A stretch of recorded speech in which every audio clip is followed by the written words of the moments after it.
Philadelphia 97.5, The Fanatic.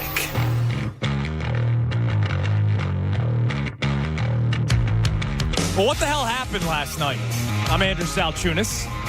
The Midday Show, 97.5 The Fanatic. There's your pleasantries. What the hell happened last night? I will tell you what happened last night. You saw a football team die. Okay? You saw a football team die. I hate being the person that speaks and, making these sweeping judgments. I'm not a hot take guy. You know that if you listen to this show. But I'm telling you right now, they are not overcoming this. It's why I'm wearing all black today. I had an orchestrated effort to wear all black today. I put more effort into my outfit today than the Eagles' game plan yesterday offensively. This team that you watched last night is the perfect example of dead man walking. You go back 3 weeks, you get obliterated by the San Francisco 49ers. Straight up blown out, outclassed, not even close. All right, I chalk it up to that 49ers team played for their Super Bowl pretty much, regular season Super Bowl. All that talk they had, they got to back it up. And oh, by the way, the Eagles played the Chiefs, then on a short week, the Bills, and then they played 92 snaps. They had to play overtime, and then they take on the 49ers, so they lose. Bleep happens. Then, the following week, to show what you're made of, right?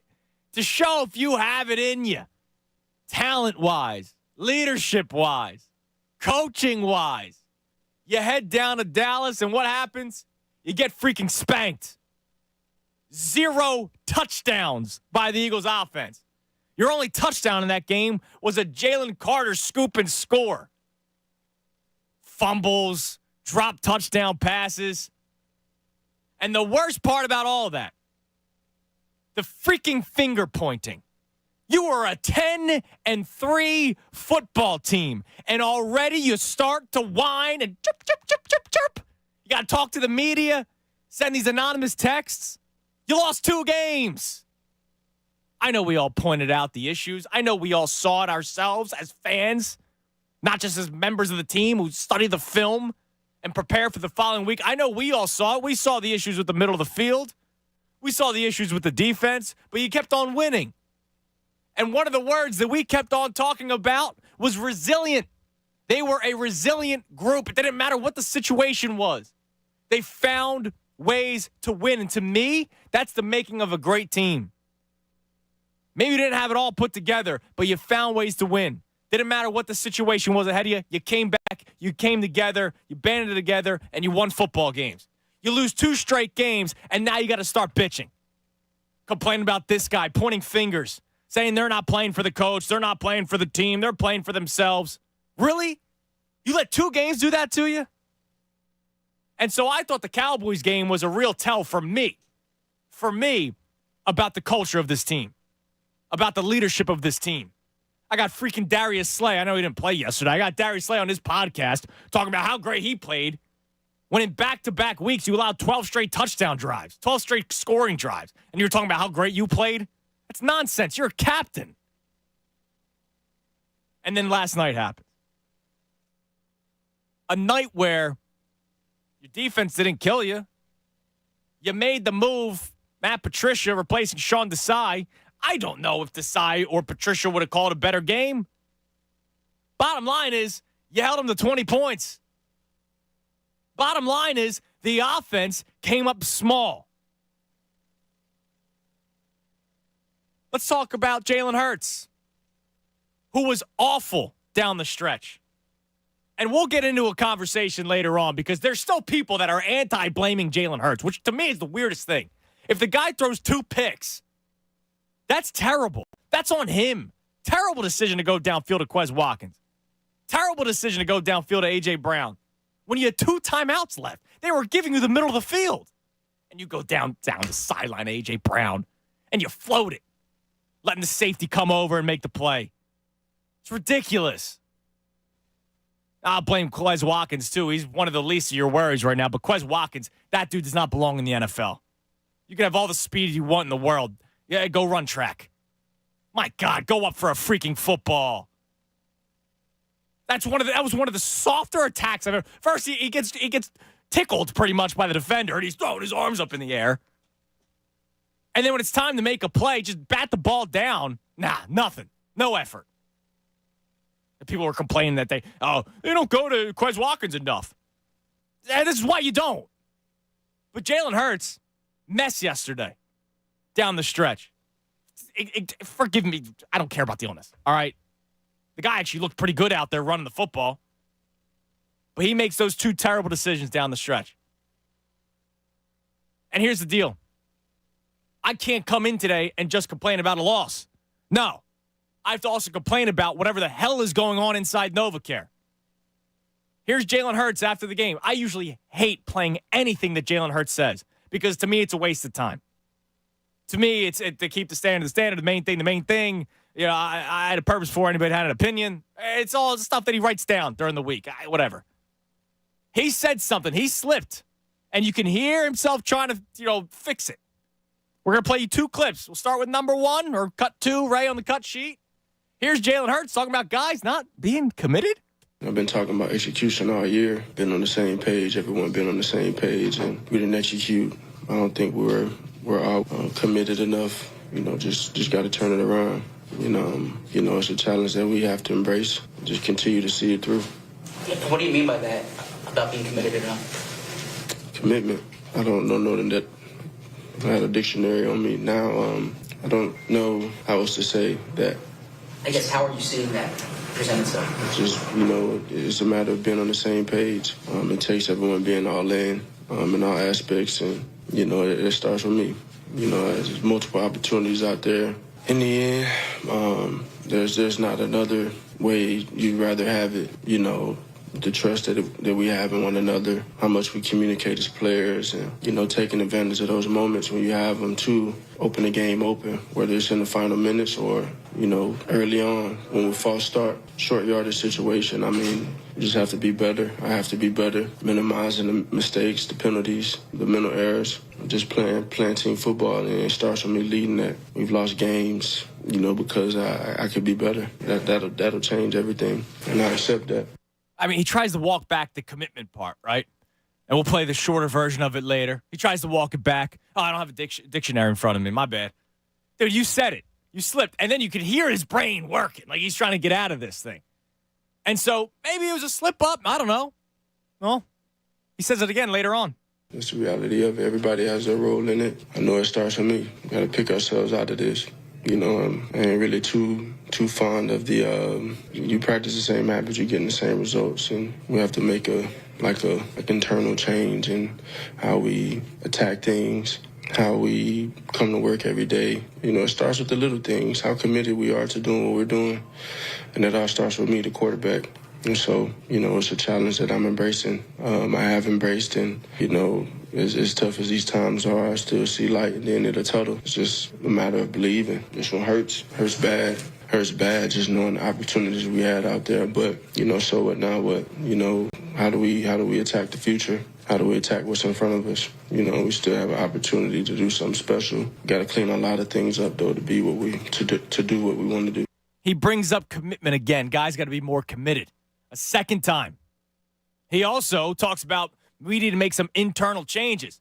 We practice the same way. We're going to have the same results. So here's the deal. That means there was an issue going into this past week's game. So you lose 2 games and you start chirping. That loss to the Cowboys. Now, anonymous report this, anonymous report that. This guy's saying this guy's not doing something. So now you don't practice hard going into your 3rd straight loss. Fletcher Cox tells us last week, we'll find out what this team's made of. And it starts with the leadership. Well, from a leadership standpoint, to my eyes, Fletch, it doesn't look like it's really working. It doesn't really look like people are bought in. And that's not just Fletcher Cox and Jason Kelsey and Brandon Graham and Lane Johnson. That's above them, too, with Nick Sirianni. And you'll hear from Sirianni coming up next because, of course, he had to be asked about the Matt Patricia move, in which he was the one who made the move, according to Sirianni. This isn't changing, okay? They're probably going to win the next 3 weeks. It's probably weird to even think that. They're probably going to win the next 3 weeks. Tommy DeVito and the Giants stink. Take care of your business against the Cardinals. You're a playoff team. You're in. But come playoff time, is there anything right now that tells you that they're going to be okay? That they're going to flip the switch? That they're going to all come together? I know winning is the best medicine. But like we know, wins against the Giants and the Cardinals doesn't mean as much against the 49ers, Cowboys, and then the Seahawks team that was fighting for dear life. They know that too. There was finger pointing after 2 losses. Can you imagine what is being said today? What kind of text messages are being sent out now? I asked you a question yesterday. Can they overcome the drama? I'll ask you the question again today. Will they overcome the drama? Because I'm telling you right now, I don't think they will. 610-632-0975 is the number to climb in. We're going to react to this game all day long. Just a pitiful performance. Hear from Nick Sirianni coming up next. He was asked about the change of defensive coordinator. He was also asked about, are any other changes happening? We'll give you that answer. Because, man, once again, except for a couple of moments, zero creativity offensively. It's a problem when I take notes of, oh, that's creative play. Oh, that's creative play. Because it happens so few and far between that I make note of the times it actually happens. Not happy today. Nor should any of you. I'm Andrew South Jr. It's the Midday Show. Take you till 2 o'clock right here. 97.5 The Fanatic. Now, the only thing that's going to make me happy right now is Pajama Grant. It's the only thing that's going to make me happy. All right, sometimes that's the best medicine. Winning's the best medicine. Other things could be the best medicine for you as well. You want to score a touchdown, unlike the Eagles could at the end in the game yesterday? Well, score a touchdown by getting the best Christmas gift for your special someone. Pajama Gram's famous naturally new pajamas will make you a holiday hero. So good, they sell out every single year, and you only got a couple days left for the big day. Naturally new pajamas are known for ultimate comfort and style, soft, silky, better than lingerie with the curved, caressing fit. It's the only thing that's making me happy this morning.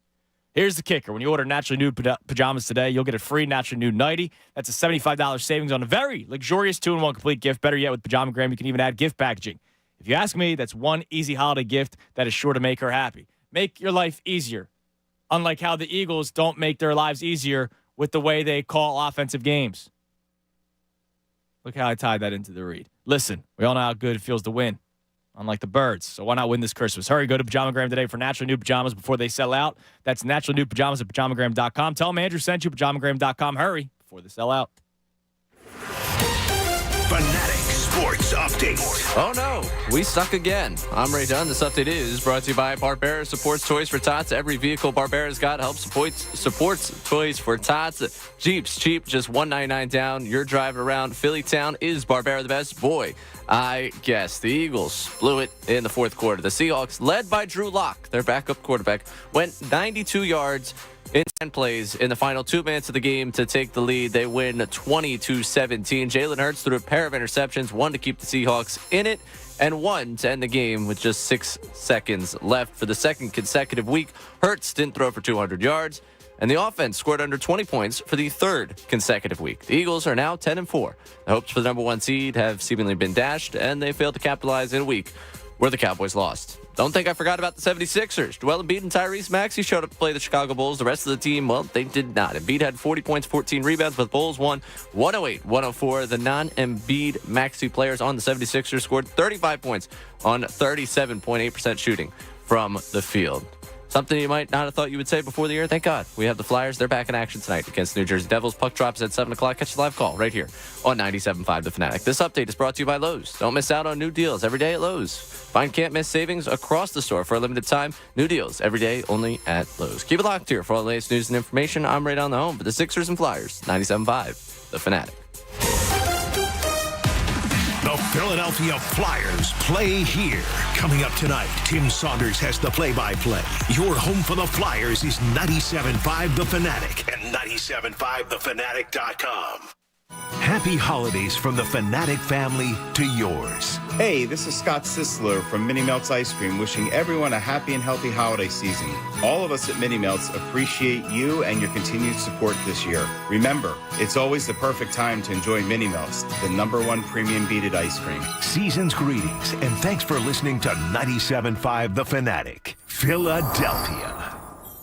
Hey guys, Bob Cooney here. This holiday season, all your wishes are coming true on FanDuel in partnership with Valley Forge. Because right now, new customers get $150 in bonus bets with any winning $5 moneyline bet. That's $150 just if your team wins. If you've been thinking about joining FanDuel, well, there's no better time than right now. Why? Well, because the app, it's so easy to use. When you bet, you have so many different options. Point spreads, player props, over-unders, and our favorite, same-game parlays. That's right. You can get a whole bunch of things, put them together, and win big money for a small amount of betting. So visit FanDuel.com/Bob. That's FanDuel.com/Bob and kick off the NFL season. FanDuel, official partner of the NFL. 21 plus and present in PA. First online real money wager only. $5 pregame moneyline wager required. $10 first deposit required. Bonus issued as non-withdrawable bonus bets that expire 7 days after receipt. See terms at sportsbook.fanduel.com. Gambling problem? Call 1-800-GAMBLER. Texting privacy policy and terms and conditions posted at textplan.us. Texting enrolls for recurring automated text marketing messages. Message and data rates may apply or play stopped, opt out. Go to nomoredraftywindows.com for full offer details. Linda, your house is so nice and cozy. Mine is so drafty and cold. Our house was just like that. Then we figured out it was our old windows just letting hot air out and cold air in. So we texted Renewal by Andersen and took care of it. New windows from Renewal by Andersen really made that big of a difference? Yes. There was no way we were going to spend another winter freezing and paying huge heating bills. Renewal by Andersen solved both problems. Plus, they offer a 100% full service process. That's why they've worked with over 500,000 happy homeowners like us. And all we had to do was send a text to get started. Text window to 200-300 right now and schedule your free consultation with Renewal by Andersen online today. Plus, text now and get $359 off every window and $887 off every door. Don't wait. Text window to 200-300 for no dollars down, no payments, and no interest for a full year with Renewal by Andersen. Text the word window to 200-300. Text window to 200-300. Hey, you know, people talk about spreading holiday cheer. Overrated. I had some holiday cheer last year, and you know what? Lasted a couple of hours. Then whoosh, gone. Just like that. However, spreading holiday comfort with Skechers, now that's something your loved ones will enjoy long after the new year. Because Skechers has footwear for the whole family that will be the most comfortable, stylish holiday gifts under the tree. To start, there's hands-free Skechers slip-ins. You just step into them and they're on. You don't need to bend down and touch your shoes. Find hands-free Skechers slip-ins in a Skechers store, Skechers.com, or wherever stylish footwear is sold. As a mom, comforting my family is what I do best. Vicks Vapor Stick provides soothing, non-medicated Vicks vapors in an easy-to-apply stick. And it dries fast, so there's no mess. I use it to comfort myself and my family. Thanks, Mom. Vicks Vapo Stick. Soothing comfort for the whole family. And when you need more comfort for yourself, try Vicks Vapo Shower for steamy Vicks vapors. Use as directed. Vapo Stick for use ages 4 and up. Vapo Shower use for adults only. That time of the year is coming around. The Holiday Classic is back on Christmas Eve. Let's go! Tune in to NFL Network for an epic primetime showdown. It's time for the holidays. We're going to set the tone. As the Patriots. There's that speed. And the Broncos. Touchdown! Light up Mile High for an AFC clash on Sunday night.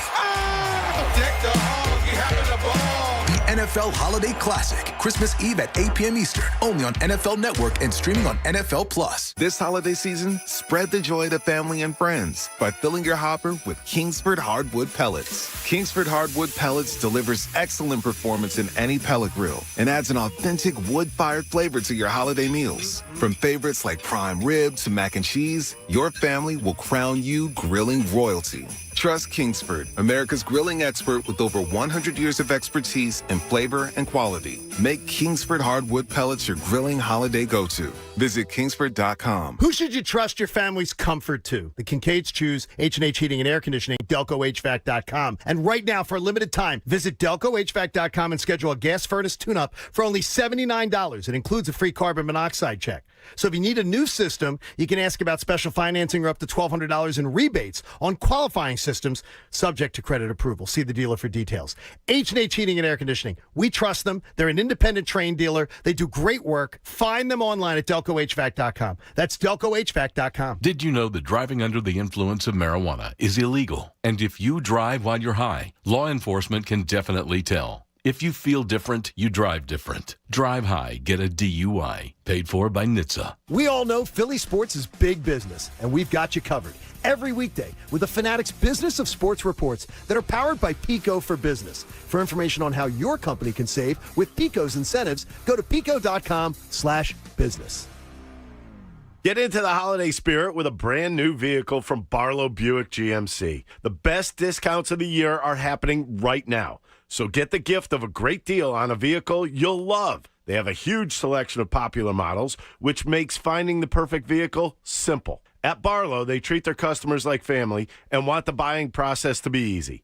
Visit the dealership this holiday season in Woodbury or online at barlowautogroup.com. Experience the new Buick GMC. We are professional grade. Join the Junior 76ers Kids Club, presented by Five Below today. Sign up for a free rookie membership or join as an all-star member for your very own Junior 76ers welcome kit, featuring a Tyrese Maxey poster, a Junior 76ers blanket, croc charms, and more. As a Junior 76ers Kids Club all-star member, your child will also receive access to exclusive member events throughout the season. Sign up today at Sixers.com/Kids Club.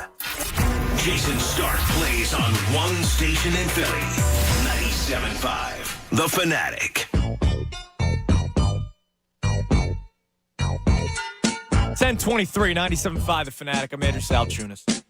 10 o'clock hour brought to us by Window Nation. Take advantage of Window Nation's 50% off sale on all style windows, plus make no down payment with no payments and no interest for 12 full months. Call 866-90Nation or visit windownation.com. If you couldn't tell in the opening segment, I'm absolutely miserable today. Just miserable. And it's now become a deeper conversation. It's not whether or not this team stinks. It's whether or not this team is still together. You have too much freaking talent on that offense to just die in the second half. But that's what this team has done. This team is dead man walking. There is no coming back from this. They can win a few games down the stretch and still lock up the division. But wins against the Giants and the Cardinals, is that really going to exude confidence, not just in yourself, but in that locker room? When they pointed fingers after their second loss, that loss to the Cowboys, and all of a sudden I got Tim McManus telling me 2 Fridays or last Friday, the locker room's teetering. And then I had to see that last night. I can only imagine what's being said inside that locker room, or, when they get back to their houses and they're talking to their loved ones or texting their buddies or maybe texting other teammates, say, man, why did Jalen make that throw? I was wide open. So I'll get to the phones in a second. You can climb in at 610-632-0975, but some other clips I want to play for you from last night's press conferences. I started with the Jalen Hurts, the guys need to be more committed clip, and then when he was asked about it, he was sputtering because I don't think he meant to say it, but then he eventually said it again later on in the press conference, so clearly something's going on. So for the first time, Nick Sirianni speaks to the media after the change because Matt Patricia was on the field yesterday, the pencil behind his ear, calling plays. And Sirianni was asked who made the move. Take a listen. Yeah, I made the decision. I did what I thought I needed to do in the best interest of the football team. I didn't feel like, we made some adjustments there. I didn't feel like we were playing well enough and coaching well enough on defense, so I made an adjustment, and it was my decision, and that's what I did. When did you make it? When did I make it? Yeah, I made it sometime in the middle of the week, right when game planning was going on. I don't remember what day it was. It was a tough decision to be able to do this. But again, like I said, I did what I felt like was best for our football team. So remember yesterday, everybody was trying to figure out, was it Sirianni's decision or did this come from above him with Howie Roseman and Jeffrey Lurie? Nick Sirianni says it was his decision. He wanted to do what he thought was best for the team. This goes back to what Harbaugh said in 2012. He said it's not about fair or unfair. It's about what's best for the team. Now, I got to bring this quote up. I love Brandon Graham. I'm just seeing this. I did not hear this yesterday. I love Brandon Graham. Dude's a forever Eagle Hall of Famer, right? A lot of people wearing his jersey. He was asked about the Sean Desai demotion. Quote, it's media-driven out here, man. It had to be a change because everybody calling for his head. All right. First of all, please don't start blaming fans and the media, BG. Seriously. I know that we are loud and that we are obnoxious. You had a freaking guy standing outside of NovaCare with a Fire Sean Desai sign and trash cans with Darius Slane, James Bradbury's names on it. I know what we can be like. But, man, we had nothing to do with it. I had nothing to do with it. Ray had nothing to do with it. Morning show, best show ever. Jeff McLane, Zach Berman, Dave Zangaro. Nobody had anything to do with it. We're just pointing out the facts that the defense was ranked toward the bottom in many categories across the NFL. You're on the field, BG. You know it's not going well. And here's the problem. If that were true, if Nick Sirianni made a move based off of outside noise, then that's an even bigger problem. Because if that starts getting around inside your locker room, Sean Desai's not the only guy being criticized. Jalen Hurts is being criticized. Receivers are being criticized. Offensive linemen, defensive linemen, cornerbacks are being criticized. Is there a mindset that Brandon Graham and other Eagles players might have that Nick Sirianni made a move based off of outside noise? That's problematic to me. Jeff McLane finishes the tweet off with, if that were the case, Brian Johnson would be gone too. So Nick Sirianni was asked about other moves. Well, before we get to that one, he talked about doing anything to fix the team. You get up and you fix your stuff. We're going to go through the process like we do at all times, win or lose, you go through the same process every single time. You're not always in control of some of the things that happen in a game, and sometimes not even the wins and losses, but you are in control of the process and what you go through. So we have to have the right answers as coaches to put the guys in positions to succeed. And then we have to go out and execute, but it starts with us as coaches to put them in positions to succeed. And so if that means changing up some schemes, if that means changing up like I did with the coordinators on defense, then we're going to do whatever we need to do to right this ship, because we know that we got a team that's coming in here this week. We still have our goals ahead of us. We know we clinched playoffs this week, but we're not really looking at that. But we know what we want to do. We want to be able to win this division, but that's the last time you'll hear me say that. We got to go win a game this upcoming week and make our corrections. If you take off the playoff part, right, you cut that and the rest of the way. A couple weeks ago, Ray had a great game that we played on the air, and it was Name That Press Conference. And it was Jalen Hurts press conferences. And you had to try to guess after what game it was, because they all sound the same. I feel like I've heard that for the last 6 weeks. And that goes back to games they've won, too. It starts with us. It starts with us. It starts with us. It starts with the coaching. Oh, we got to put the guys in a better position. Well, the offense doesn't seem to be in the best position. So he was asked, any other changes? Quick answer. He said no. If you could play that. After this last game, do you feel like you need to make another coaching change? No. Okay. Well, if you think what's best for the team, and you keep on talking about, we got guys in the best position, is Brian Johnson doing that? So yesterday, I took note of some of the more creative plays. There was the option where Hurts pitched it to Dallas Goedert. Didn't work at all. But I was kind of cool with, I'm like, all right, it's something different. Instead of doing the traditional tush-push, they had the DeAndre Swift run, But we've seen that before this year. And that's really it. They did one more. DeAndre Swift almost scored a touchdown on it. It was kind of a steal from the 49ers package where DeAndre Swift is lined out as a receiver, loops in front of Hurts, goes around Hurts, and then Hurts, throws it to him behind the backfield, and he gets a, pickup of, I forget how many yards, but gets down at the 1 yard line. 3 plays. 3 plays I made note of where I said, all right, that's a little bit different than what we've seen. It's 3rd and freaking 6 in the red zone, and you're running the football again. We went through this earlier in the year with Kenneth Gainwell. And then Nick Sirianni had to give the answer of, well, it's worked in the past. I don't care if it's worked in the past. If it's a bad call, it's a bad call. Plain and simple. I didn't see a single slant route to A.J. Brown, something that works, it seems like, every single time. And then if you go to the flip side, the Seattle Seahawks, there are designed runs that were creative. 3 guys next to Drew Lock, 2 next to him, 1 behind him. Just their handoffs had more creativity than any passing play that Brian Johnson and Nick Sirianni come up with. Whose fault is it? I don't know. I don't care anymore. I don't care if it's Brian Johnson. I don't care if it's Nick Sirianni. I don't even want to do shows about one or the other. It's both of them at this point. It's a mess. And then Hurts was a mess. And this is why you lose a football game to the Seattle Seahawks that are holding on for dear life. You're the defending NFC champions, man. This offense, 0 creativity. It's a shame James Bradbury just looks like he's done. They should have attacked against him all game long, if I'm being completely honest with you. They should have. The Eagles actually lucked out that the Seahawks wanted to run the football as much as they did. But it worked. It worked. Good morning, Ray. What's up? It's a morning, that's for sure. Hello. Yeah, that sucked. Starting out with it, you lost to Drew Lock. Drew Lock was the starting quarterback of the Seattle Seahawks last night, and you had a lead in the fourth quarter, and you were not able to hold it. No, you couldn't. And look, I'm sorry. I'm gonna say something that I know a lot of people don't want to hear because there's people that like Jalen Hurts is their own son, so they don't want to be critical of him. I know James Bradbury got torched during that final stretch. Ultimately, the defense wasn't the problem yesterday. The defense was not the ultimate problem yesterday. I know Drew Lock freaking drove downfield and scored a touchdown. 10 plays, 92 yards, a minute, 24 seconds. The Eagles should have had more than 17 points. Absolutely.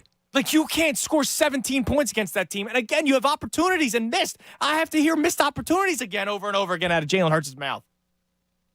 It never freaking ends. You gotta mix stuff up, man. I am tired of seeing the same damn things over and over again. Quarterback draws on 3rd and 6. You just got to get downfield to kick a freaking field goal to keep the game alive, which you shouldn't have even gotten to that point. And you're going shots downfield to A.J. Brown? Oh, my God. 2 costly interceptions. And again, that defense, you only give up 20 points. They shouldn't have been in the position to lose that football game. But at the same time, oh, it was terrible. I mean, James third and Bradbury, 10 twice. Twice. No, it was terrible. James Bradbury was outdone by, Ringo Ricks and company trying to on the other side. Absolutely. The pressure, 2 sacks in that game? Change the play caller, change all you want. Personnel still a struggle. Personnel still not playing well. Well, and that's one of his biggest issues. We brought up the Trey Turner situation yesterday, right? If it didn't work, well, oh my God, what would have happened? Now, fortunately, it did work in the regular season. Again, the defense to me today, I could go the entire show without talking about the defense for 5 seconds. I could. The offense is the sole reason why you lost that game, or majority of blame reason why you lost that game yesterday. But the defense, man, I mean, you're right. That's terrible. You can't let them go downfield like that, and it's been a problem all season long. And there's no answers to it, which is why you have to rely on the offense at this point. I've said it a couple of times. You need to make one play on defense, and you need to score 30 points offensively. And in the last 3 weeks, they can't do that. Yeah, 100%. Number one is the number one reason for me. This is a Hurts loss right here. Absolutely. Absolutely a Hurts loss. But when I go to the defensive side of the ball, if you would have told me there's a minute 52 left in this game, the Seahawks have 1 timeout, and Drew Lock has to go 92 yards, you're still I would have feeling signed good up for about that. it. Yeah, and then we're coming in here today going, man, they still got issues, but thank God they pulled out that win because 3 straight losses would have been awful, blah, blah, blah. That would have been the conversation. There wouldn't be much reaction, right? Because it's all right, thank God they won. No, instead you lost. This time, in a close game, the defense broke. Yeah. They've been able to bend. They've been able to get close. You've been terrified of what was going to happen. You've had the Valdez-Scantling drop. You had the pass from Allen where he's not on the same page as Davis. You had the multiple Cowboys miscues late in the game. When we talk about this 6-game stretch and the 3 victories you pulled out there, defense was able to find a way. You were able to find the mistakes on the other end to get you those victories. In this one, the defense broke.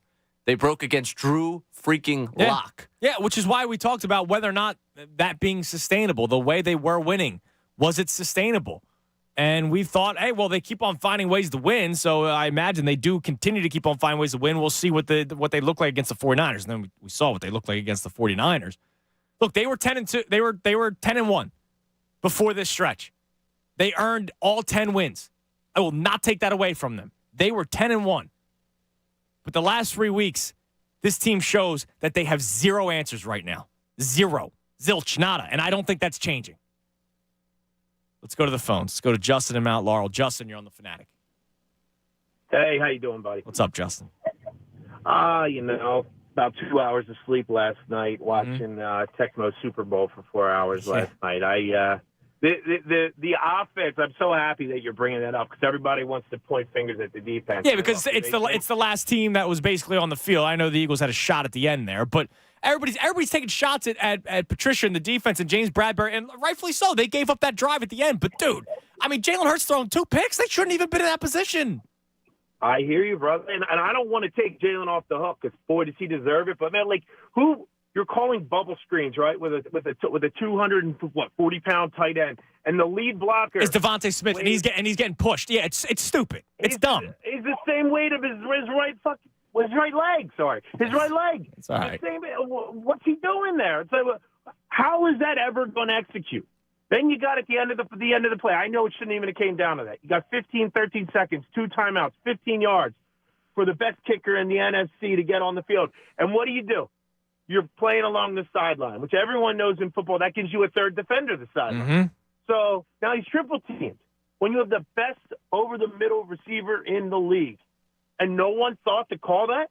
Which is why I brought up, I don't remember seeing a single slant route to A.J. Brown yesterday. I really don't. And by the way, on that play, Devontae Smith was open. I don't like to point out the whole, oh, man, look at where he was when he was looking at this spot because it's you don't know what's going through the brain of the quarterback. But the brain of the quarterback also has to understand you have 20 seconds left and 2 timeouts, and they're giving you the middle of the field at this point. Yeah, and the Quez call, I mean, I don't even know. I get it. Maybe a decoy sent him deep, but the fact that we even went to him, I mean, obviously his efforts were beyond. Yeah, his efforts were terrible. It was a bad decision by Hurts. It was a terrible decision by Hurts. Yeah. Taking a shot like that in a game, and you're actually kind of moving the football downfield. I appreciate the call, Justin. And you're taking a shot, and then again, Quez Watkins is one of the least of my worries today. But Quez Watkins, yo, bro, what is this? What is this lack of effort? Fight for the freaking football, man. You don't even have to make the catch. Just knock it down. That drive. Think about it. 15 yards, A.J. Brown. 5-yard run by Swift. 10 yards from Hurts to Devontae Smith. You're moving the football. 3 straight plays. Boom, boom, boom. You're downfield. You're right around midfield. And you take a shot deep. You're controlling the game at this point. And you take a shot deep. The Seahawks, their previous drive, they kick a field goal. They do you a favor by not going for it on 4th down. They kick a field goal. You go, all right, just control the clock. Get some more points on the board. You're actually moving the football. This isn't one of those they couldn't run the football situations. This wasn't one of those. It was 3rd and 9. So you took a shot. As good as a punt, right? Like it wasn't one of you were moving the football. It's a miserable decision by Hurts. Terrible. It's 2 miserable 4th quarter decisions. And that's why I'm sorry to cut you off. Like the whole, why would Brian Johnson even call that route? Dude, I'm sorry. That's not Brian Johnson's fault that you're taking a shot downfield at Quez Watkins. Hurts the one that made that decision. Unless the play call was give it to Quez deep. And I can't believe that was actually the play call. But even if you see that, how long have you been teammates with Quez Watkins? Honestly, how many times do you have to throw a ball to him that's going to be something close to a 50-50 ball where he's going to have to fight to at least get the football, where you just stop with it? You just stop trying that. Like, if you have someone running right there with Quez, I guess you're banking on his speed and you being able to hit him perfectly in stride. I'm not trusting a deep ball to Quez Watkins late in a game where we can just keep control of the football. Like, what are you thinking in that scenario? How long have you been teammates with the guy? How long have you known what his deficiencies are? If that guy is even within a step of Quez Watkins, I'm not banking on Quez Watkins making the play to get to that football. No. Mind you, not even to break up the interception. I'm not banking on him making the catch. I don't understand the thought process behind that. And then late in the game, you can try and sell me the idea that, wow, Love made a great play to break on that ball. Why are you throwing that football with 6 seconds left going down the sideline? Love also made a great play because the ball was floated up there for what seemed like an hour. But you have Smith. Yeah, right there. And it goes back to the Orlovsky tape. It goes back to the Orlovsky tape that he broke down last week. He's forcing shots downfield instead of taking the things underneath. You don't need to be Superman. You don't need to win that football game. You just need to tie it. Speaking of Dan Orlovsky, he tweeted this out an hour ago. The Eagles' offense has to stop running the same 3 to 4 plays over and over and over again if they aren't gashing the defense. And he literally put the 3, sorts of plays. 2x2 stack RPO, 3x1 Goddard over the ball. The Empty Hank Red Zone PRO. But he's right. It's the same. I know that all sounds like mumbo jumbo. It's the same plays. It's the same plays, which is it's ridiculous that I'm taking notes during the game going, oh, they're a creative play. Like, wow, they finally did something different. Now, speaking of the offense, predictability, right? We heard the anonymous source last week. The offense becomes too predictable. How about a current player in the NFL in real time calling out a play? I'll tell you who next. We'll play you the audio. It's pretty embarrassing for the Eagles. And something that we need to get into a discussion about, it's how we handle criticism of Jalen Hurts and why it seems like some people are just afraid to do it. I don't know why. You play great, we celebrate. You play like crap, we should talk about it. But it's not his fault for a lot of people. I'm amazed by that. We'll talk about all that next right here, 97.5 The Fanatic. Fanatic Sports Update. I hate Seattle week. I'm Ray Dunn. This update is brought to you by PJ Williams Wing of the Month. Fan favorite Mexican garlic is back for a limited time. Stop in your local PJ's or order online at pjspub.com. The Eagles blew it in the fourth quarter. The Seahawks, led by Drew Lock, went 92 yards in 10 plays. In the final 2 minutes of the game to take the lead, they go on to win 20-17, thanks in large part to Jalen Hurts' big 2 fourth-quarter interceptions. One kept the Seahawks in it, and then the other one ended the game with 6 seconds left. For the second consecutive week, Hurts didn't throw for 200 yards, and the offense scored under 20 points for the third consecutive week. The Eagles are now 10-4. The hopes for the number 1 seed have seemingly been dashed, and they failed to capitalize in a week where the Cowboys lost. Don't think I forgot about the 76ers' effort last night. Joel Embiid and Tyrese Maxey showed up to play the Chicago Bulls, but the rest of the team certainly didn't. Embiid had 40 points and 14 rebounds, but the Bulls won the game 108-104. Players not named Joel Embiid and Tyrese Maxey for the Sixers scored 35 points on 37.8% shooting from the field. Thank God we have the Flyers. They're back in action tonight against the New Jersey Devils. Puck drops at 7 o'clock. Catch the live call right here on 97.5 The Fanatic. This update's also brought to you by Lowe's. Don't miss out on new deals every day at Lowe's.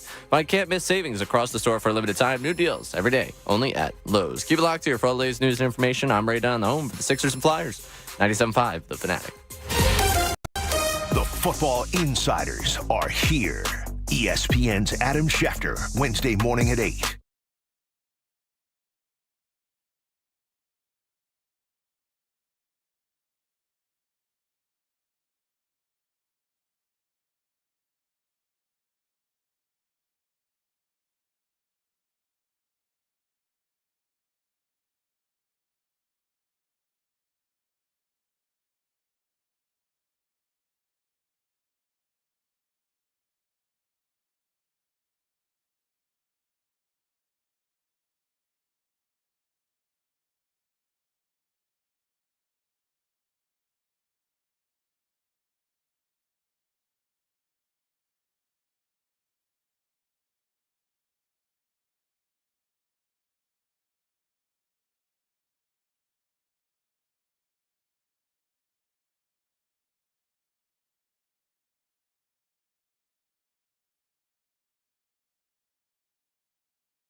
I think there's better pass rushers than Josh Sweat, but he's still talented. He's still a talented player. I don't think he stinks. I don't think Jalen Carter and Jordan Davis and Fletcher Cox, I don't think those guys stink. This team does have talent. But something has happened over the last couple of weeks where this locker room seems to be in shambles. I see Isaac that I'll get to in a little bit. The quote says he's officially given up on the team. Isaac, I think a couple of players have given up on themselves.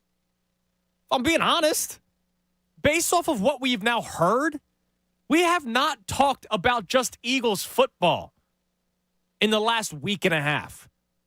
We've also talked about anonymous sources. We've talked about Matt Patricia becoming the defensive coordinator overnight. We've talked about Jalen Hurts now saying that guys aren't committed. And then he tries walking back the comment and then continues to say it later on in his press conference. I got Nick Sirianni saying we got to do a better job at this, that, and the other thing. And I know Andy Reid said that for years here and still says it in Kansas City. Well, when is that going to change, Nick? You're part of the blame too. Top to bottom. It's just a shame that all of a sudden we can't even just talk about the football game itself anymore. Now, I want to bring up this Jalen Hurts conversation, and then I'm going to get into the creativity. Once again, I don't think Jalen Hurts stinks. I was proven wrong by Jalen Hurts. I thought Jalen Hurts was not a franchise quarterback. I loved the dude. I loved the personality. I loved the leadership. I just didn't think he was going to have the talent. He proved me wrong last year. I know a lot of people are crawling out from under rocks over the last couple of weeks, talking about him being a one-read quarterback again, and I know that there's video that may back up your opinion, especially last night. There's a play, I forget what the situation was. This wasn't the interception to A.J. Brown, but he had Devontae Smith wide open in front of him. Like, he's looking at A.J. Brown, Devontae Smith's right there in front of him. Would have nobody near him. We had plenty of yards after the catch. Instead, he takes the shot downfield to A.J. Brown. I don't think Jalen Hurts all of a sudden stinks. I'm not doing any magic wand conversations about the contract. But it's strange to me that when he has a bad game or a bad half, second half, like yesterday, and throws two terrible interceptions, awful interceptions, inexcusable interceptions, there are people that are so quick to defend Jalen Hurts. And that's something I don't understand. In a town where we are normally quick to criticize, I saw a tweet last night. I forget who put it out. I didn't watch the Sixers game. I'll be completely honest with you. I didn't watch a second. I know Joel Embiid dropped 40. And I saw a guy tweet out, this loss is on Joel Embiid because apparently he took a bad shot at the end. You're only in the game because of him. He puts up 40 points. Like, we're so quick to rip a lot of players. But when it comes to Jalen Hurts, and I've had this topic before on the show, I'm just hoping that somebody can finally give me a real answer. Other than he's proven me wrong, so I don't want to doubt him. I'm not saying to doubt him. My question is, when he has a bad game, why can't you own up to that? Why can't you just point out the fact that he threw two terrible interceptions? Instead, you're trying to blame Brian Johnson. Brian Johnson is not absolved of any blame. Neither is Nick Sirianni. This is a whole team blame show today. But it's strange to me, Jalen Hurts, it's like, man, he is defended ad nauseum in this city sometimes. And that's something I don't understand. We criticize anybody else who has a bad game. James Bradbury's getting cooked today. He may already be well done, and he's getting cooked even more. Why is Hurts like? I know there are people blaming him, but can you answer me this question right? Because I'm sure you saw it on social media last night. There's people still defending the dude. We're protecting him from the outside noise. I think people are protecting him from outside of Philadelphia. They feel it's their job to stick up for the guy because he's been, even when he had the great season last year, there were people that maybe it helped him. He had what was the sweatshirt? Keep doubting. Oh, yeah, the keep doubting. Maybe it helps him. Listen. Let the noise be heard. I'm just saying, I think that's why people stick up for him. I think it's so much, and I think a lot of it's social media too. Because I think it's people like, hey, I don't want you to be able to come back to a post I put out there that doubted the guy. Who cares?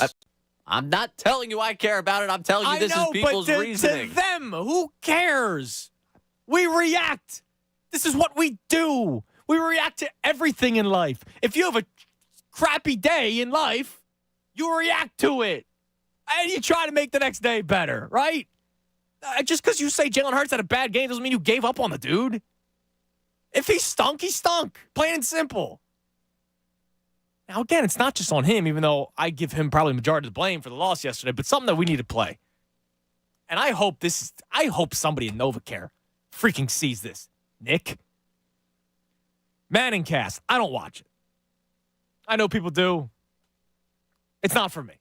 I'd rather watch play-by-play and analysis. I like seeing clips sometimes when, like, Peyton Manning's pointing out something that a quarterback does or doesn't do. Like, if I'm going to listen to a quarterback, it might be Peyton Manning. Helps that I also have Troy Aikman doing the game with Joe Buck. I'm not a Manning cast guy. But this last night, Christian McCaffrey, running back of the San Francisco 49ers, he was on the Manning cast yesterday. Let's take a listen to this clip. Jalen Hurts is running a QB draw to the left. The tight end's going to pull. He's deep. Tight end's deep, so he's sifting backside. There you go. Ooh, look at that. Look at that. He sifted, but it wasn't to the left. It's pretty good. That's a pretty good prediction. Do they go? Prediction. Because he freaking knew what was coming. Now, a couple weeks ago, Arnold Schwarzenegger was on the Manning cast and predicted an Austin Eckler touchdown. And he was correct. But he just said they're going to hand it off to Eckler and he's going to score. Right? This guy's telling you exactly what the freaking play is going to be. He tells you that in real time, man. Whoever was the anonymous source, even though I hate noise all of a sudden when you lost 2 straight games, now 3. Like, come on, let's stick together here. Lost 2 games. It's not time to blow things up. But whoever had that anonymous source, whoever that player was, wasn't wrong. When Christian McCaffrey's saying it in real time on the Manning cast. Let's go to the phones. Isaac in South Amboy. Isaac, you're on the Fanatic. Hey, good morning. Thank you for taking the call. Hey, this is how I'm going to start off the game.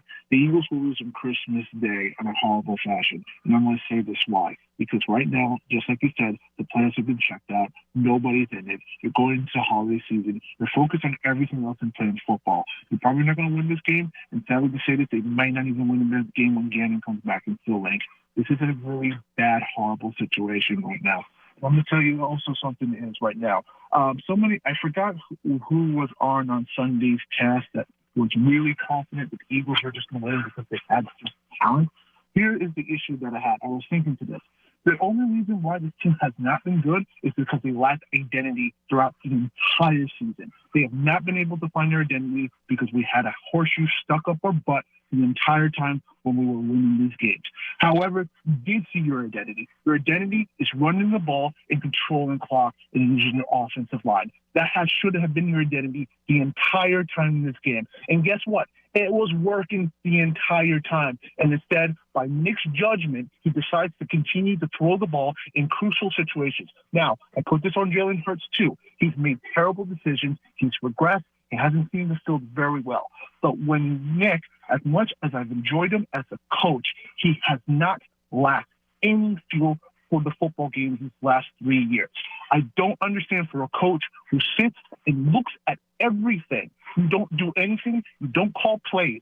If me, you, audience, the annoyance can know what is happening and know what's winning, why are you going to go against that? That's terrible coaching. That's not responsibility. That's not getting your players in line. And this is terrible. And after this game, I was afraid to say this, his seat needs to be on the line right now. I'm not saying he needs to get fired, but his seat needs to get a little bit hot. I'm sorry to say this, guys. We're going to lose on Christmas Day. It's going to be a blue Christmas, a Giants blue Christmas. I'm going to end my call. Thank you so much. Peace, guys. Thanks for the call, Isaac. Happy holidays. That would be terrible if the Eagles were to lose to Tommy DeVito and the Giants on Christmas Day. I don't think Nick Sirianni's seat is even warm, if I'm being completely honest. But what will happen is he's going to sit down with Howie Roseman and Jeffrey Lurie whenever the season comes to an end, hopefully hoisting a Lombardi trophy. But, does anyone feel necessarily great about that? No. But whenever he sits down with Howie Roseman and Jeffrey Lurie, they're going to be like, all right, yo, what's the deal here? And it's going to be a new offensive coordinator. Like, there is no defending Brian Johnson. The last week against Dallas Cowboys, right? It wasn't necessarily Brian Johnson's fault. 3 fumbles in Dallas territory, 2 drop touchdown passes by A.J. Brown, 1 by Devontae Smith, right? I couldn't really put the blame on Brian Johnson, but it's been a conversation that we've been having all season long, right? All season long, we've been talking about the lack of creativity. All season long, we've been talking about predictability. It took a player to finally say something for us to be like, yeah, see, this is what we've been talking about. I don't think Sirianni's seat is the slightest bit warm, but there will probably be changes. And there's going to have to be personnel changes, too, because your defense is a mess right now. Now, Paul Schiffner checks in, wanting to defend Jalen Hurts. Hurts played with the damn flu. I don't even want to take the trash out when I have a cold. Yeah, he shouldn't have thrown the deep ball twice, but that was the play call. We wouldn't have even scored with Mariota starting. Other major issues besides Hurts. Paul, I love you, man. We've been talking for years. How are you supposed to know what the play call was? Were you there? Did you have the headset on? Like, A.J. Brown, yeah, he was running that route. That doesn't mean you necessarily go to him. Quez Watkins may have been running that route. Doesn't mean you're necessarily going to him. And I don't fully blame Hurts for that first interception. Quez Watkins needs to show, a little bit of effort to try to break that pass up.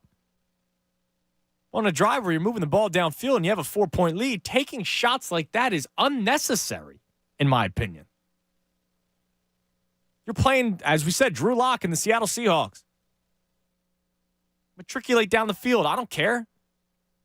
Make it grimy getting down the field. Make it look difficult, even though it wasn't. The first 3 plays, you picked up 30 yards on the first 3 plays. I know Hurts was sick, but what was the excuse last week? What was the excuse the week before? What happened in the first half the weeks before that against the Bills and the Chiefs? What's next week's excuse if the offense doesn't look good? I give him a lot of credit for playing through that illness to the point where he was downgraded questionable. But I can't sit here and say he threw those 2 picks because of the flu. I can't say that he played poorly in the second half because of the flu.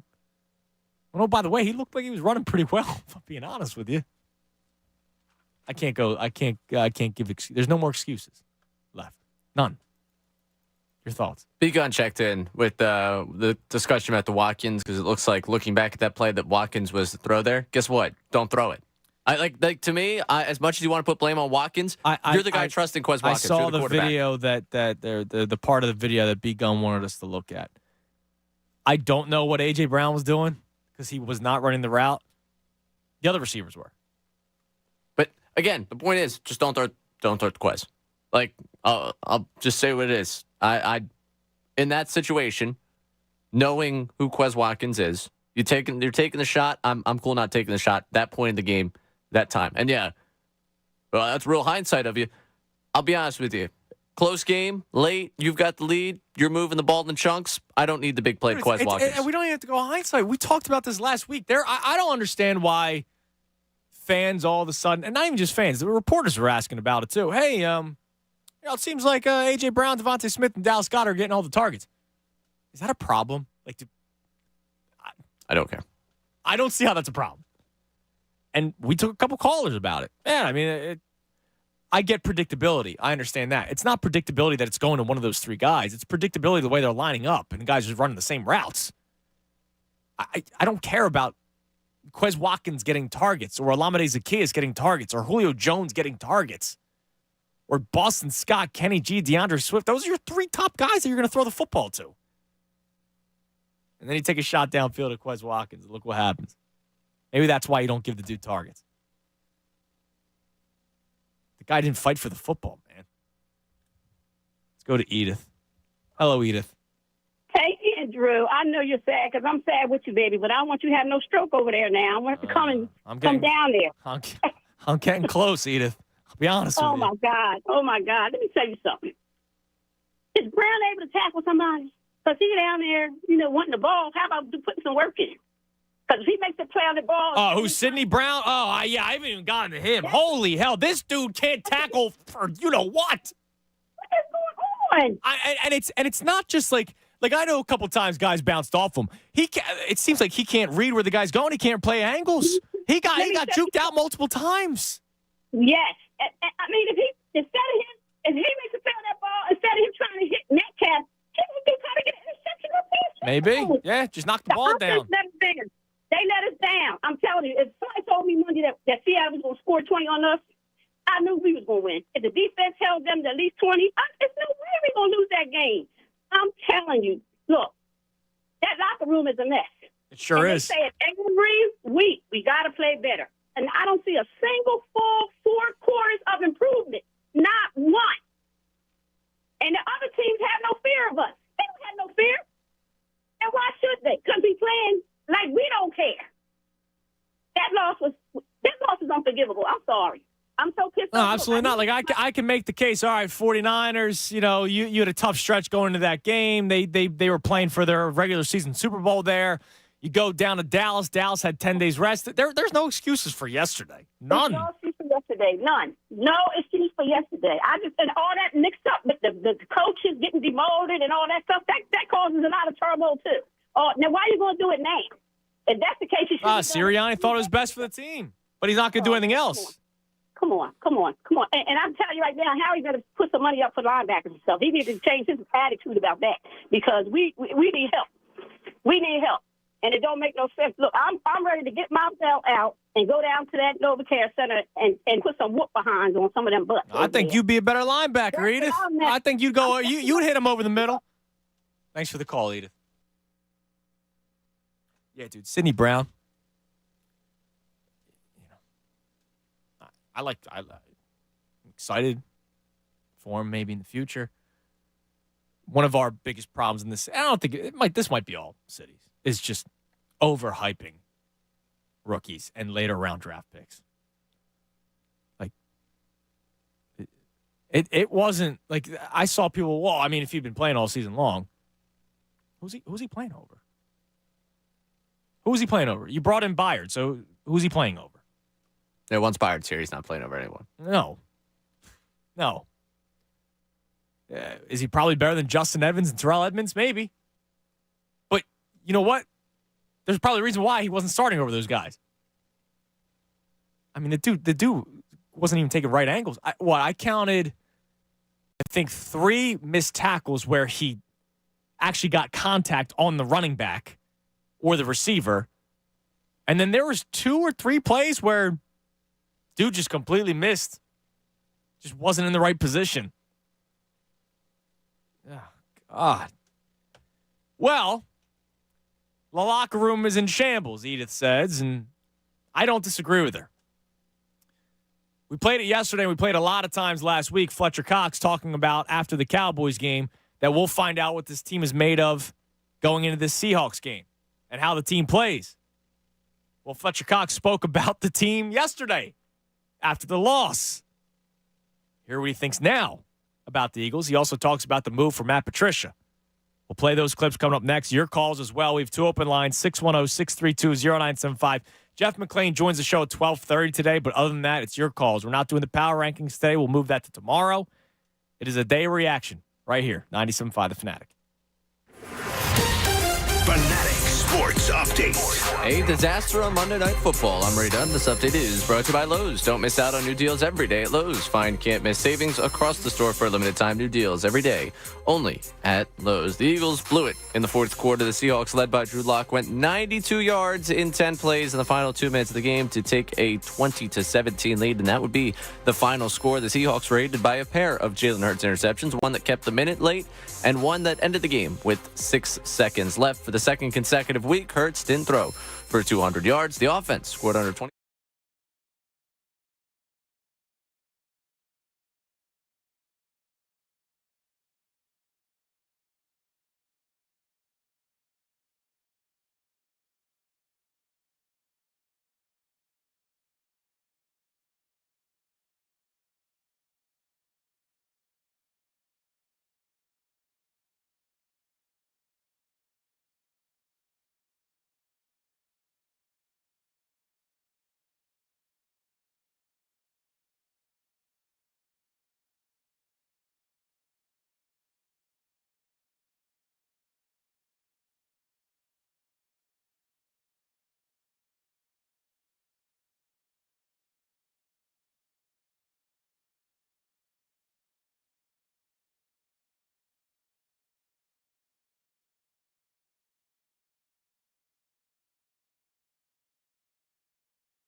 Sal Chunas, the Midday Show. Hopefully I can cheer you up one way with the Fanatic Deal of the Week. Montage Mountain, Ray. Carve out your holiday gift list with the Fanatics Deal of the Week. Save a whopping 55%. Get a lift ticket to Montage Mountain for only $40. Lift tickets are valid most weekends. Get this exclusive offer while supplies last at 975thefanatic.com, keyword deal. So I'm giving you some deals, and coming up at 12 o'clock, nothing crazy, but we will have a contest on the contest line at noon for your chance to win a pair of Sixers tickets to take on the T-Wolves, see them take on the T-Wolves, which that's a pretty fun matchup. So that will be taking place next Wednesday, I believe. So This Wednesday. Tomorrow. Oh, tomorrow night. Oh, that's the game you were supposed to go to. That's right. And you missed out on. So we will give away a pair of tickets for tomorrow night's game on the contest line coming up at noon. We got some time, but I just wanted to give you guys a heads up, give you something to look forward to as we continue to commiserate after yesterday's terrible loss. Now, before we get to the phones, I wanted to play this clip for you from Fletcher Cox. So Fletcher Cox, we played it a couple times last week. We even played it yesterday, leading up to the game. Fletcher Cox said that, we'll find out what this team is made of. The leaders, the elite players, the coaches, everybody. We'll see what this team is made of. So he said that Sunday after the loss to the Cowboys. Monday, we had the Derek Gunn report that there was an anonymous player complaining about the predictability of the offense. So we'll find out what this team is made of. One day later, you have anonymous sources. A couple of days later after that, you have Darius Slay being a total me guy, saying, I played well. The rest of the team ain't play worth a bleep. All right, that's great. Love that. Love that chain of events. Well, here he is last night talking about, once again, trying to find out what this team is made of. I think, it's a lot to learn from today. And we know Matt's going to come in, whatever day we come in and watch film and break this thing down. And he's going to keep us together. That's his biggest thing, keeping us together. The leaders keeping this team together. Not nobody going anywhere, singling nobody out, pulling ourselves out of anything because, we lost 3 games. I said last week, find out who the real dudes are. We got to do it again this week, against a team that's won a couple games, right? And we'll be ready for it. Find out who the guys are. I guess you haven't found them out yet, which is problematic. Yeah. Find out who the real guys are. And he's also saying that Matt Patricia is going to keep them together. And we know the history of Matt Patricia, not necessarily a team-first guy or a team-friendly coach, but hey, we'll see if that can happen. Now, speaking of Matt Patricia, Fletcher Cox was also asked about playing under Matt Patricia. He also showed a little love to Sean Desai here. It's the NFL, so things happen. Obviously, some things got shaken up. Obviously, at the same time, you got to understand where it was not a player decision. As I always say, I'm employee 91. It was a good week of practice. Desai's been really, really good for us. Through training camp when he first got here, he's a good play caller. But obviously, as a staff, as whatever it is, there was a change, a little shaking up, and we still got Desai back. That's the biggest thing. Always having his back, supporting him, and obviously, Matt, he's calling the plays now, so it's different.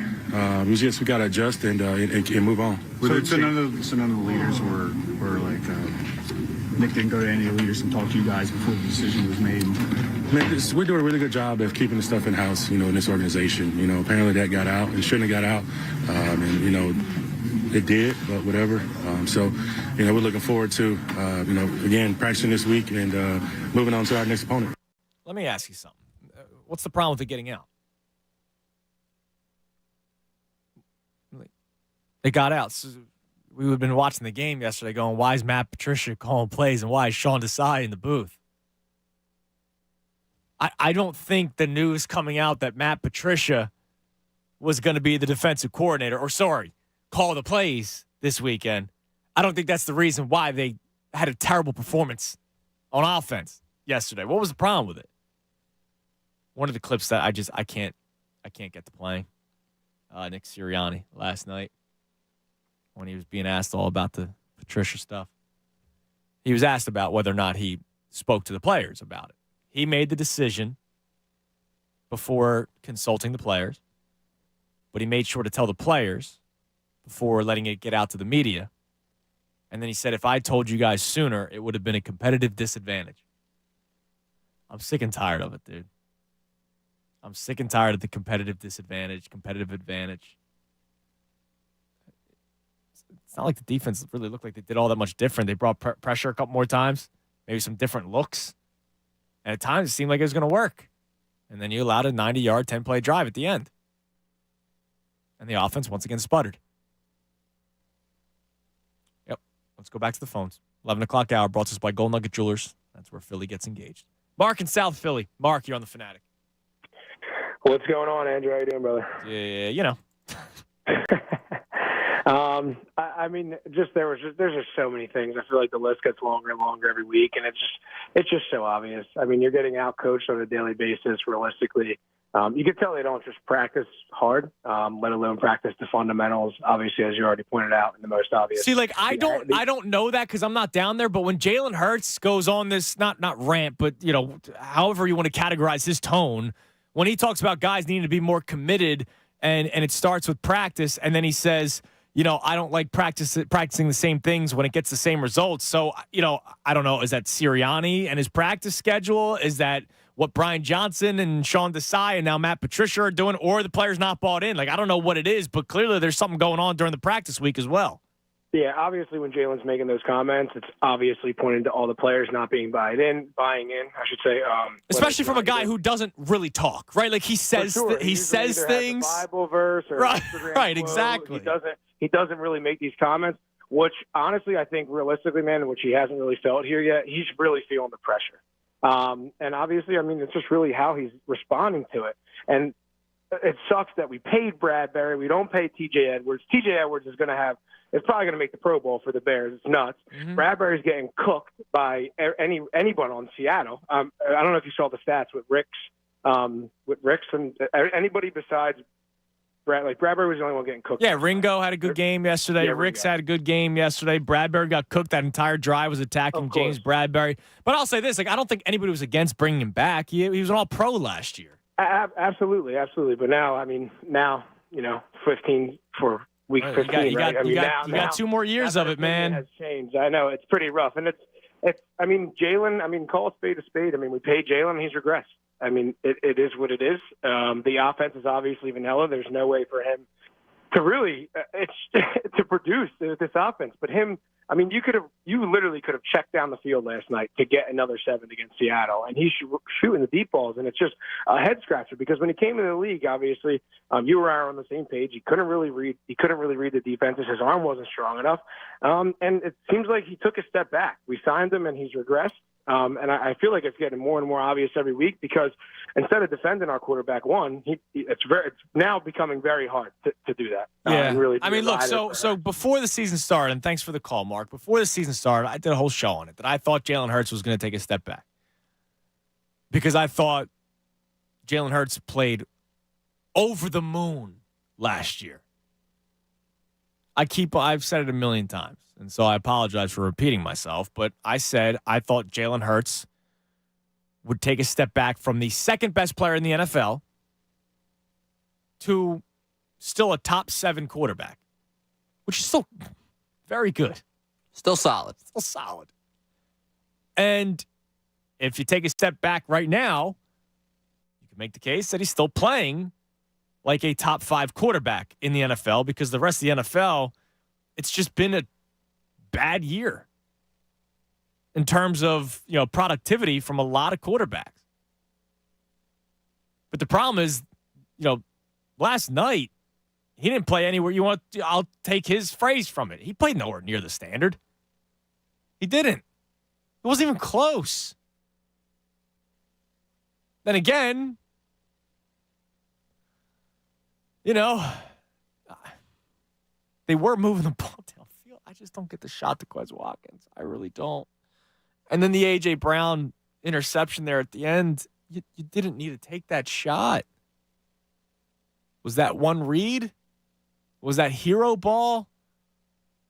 Was that, all right, yeah, I have 20 seconds to 2 timeouts, but I could just take a shot downfield right now and give us another shot to win the football game instead of just tying it. Like, was that in his mindset? If I take the shot to A.J. Brown and I get it to the 30, or wherever the interception was, now I have one shot left into the end zone and not just kicking a field goal, or maybe they run the football one time and hope for a big run. I don't understand what the mindset was. And that was on him. I can't, like, there's people trying to say that was on Brian Johnson. Brian Johnson has a lot to get blamed for. Those 2 interceptions, I can't put that on anybody other than him. Maybe Quez Watkins fighting the ball more. That's it. This game's on him. Yeah. Like, no, by far. Squarely. I'm talking about those 2 interceptions. That's not on Brian Johnson. No.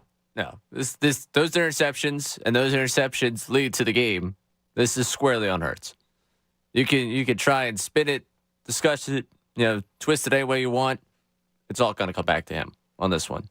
There's been situations, this season where I feel like he's not been put in positions to succeed. Over the top to Quez Watkins when you're moving the ball, when you're looking to, kind of put a game away. Not a fan of. And then that pass to A.J. Brown in that spot, it was just the wrong look, the wrong decision. Yeah. And I don't think it's, oh wow, Brian Johnson said if you don't throw it there, it's wrong play, wrong way to do it. I'm hard pressed to think that was the only option he had on those plays.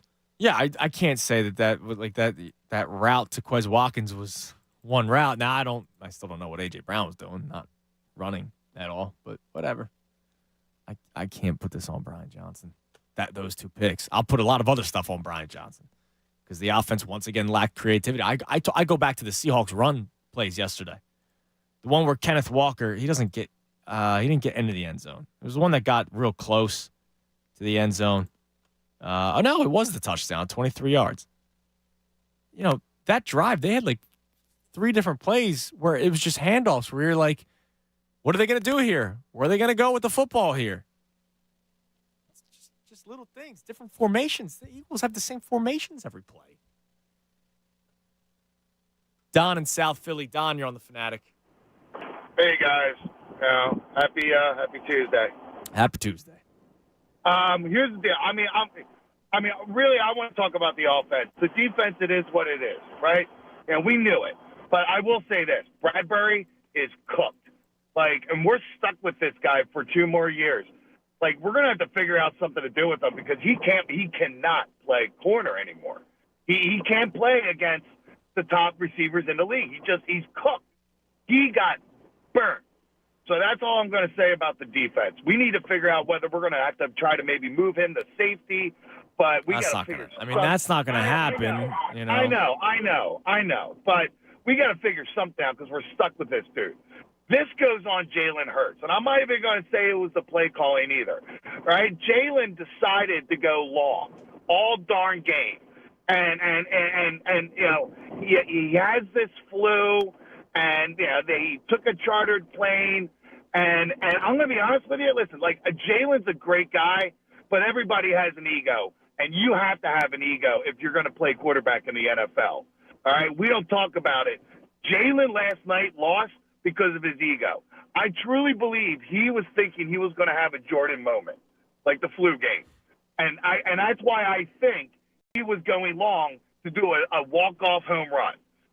And, hey, look at me. Look what I did with the flu. And I truly believe that because there was no reason for him to go long at the end of that game to A.J. Brown.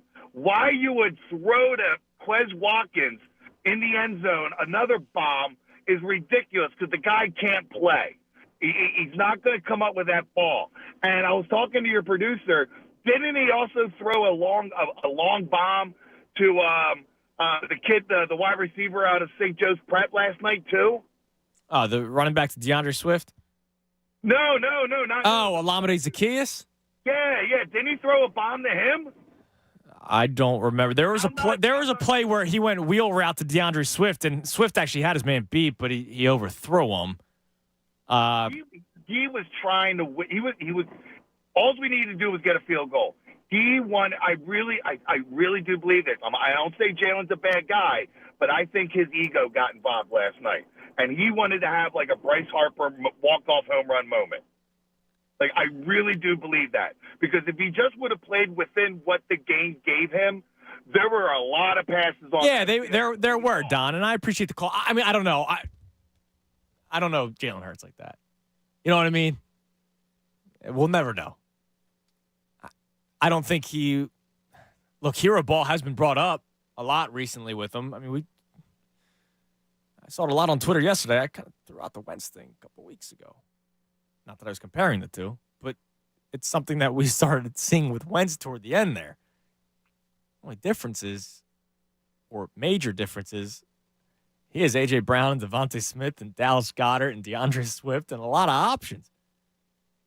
And the photo that keeps on circulating, and again, I hate using screen grabs, but on the A.J. Brown reception, Kenneth Gainwell was wide open for a check down.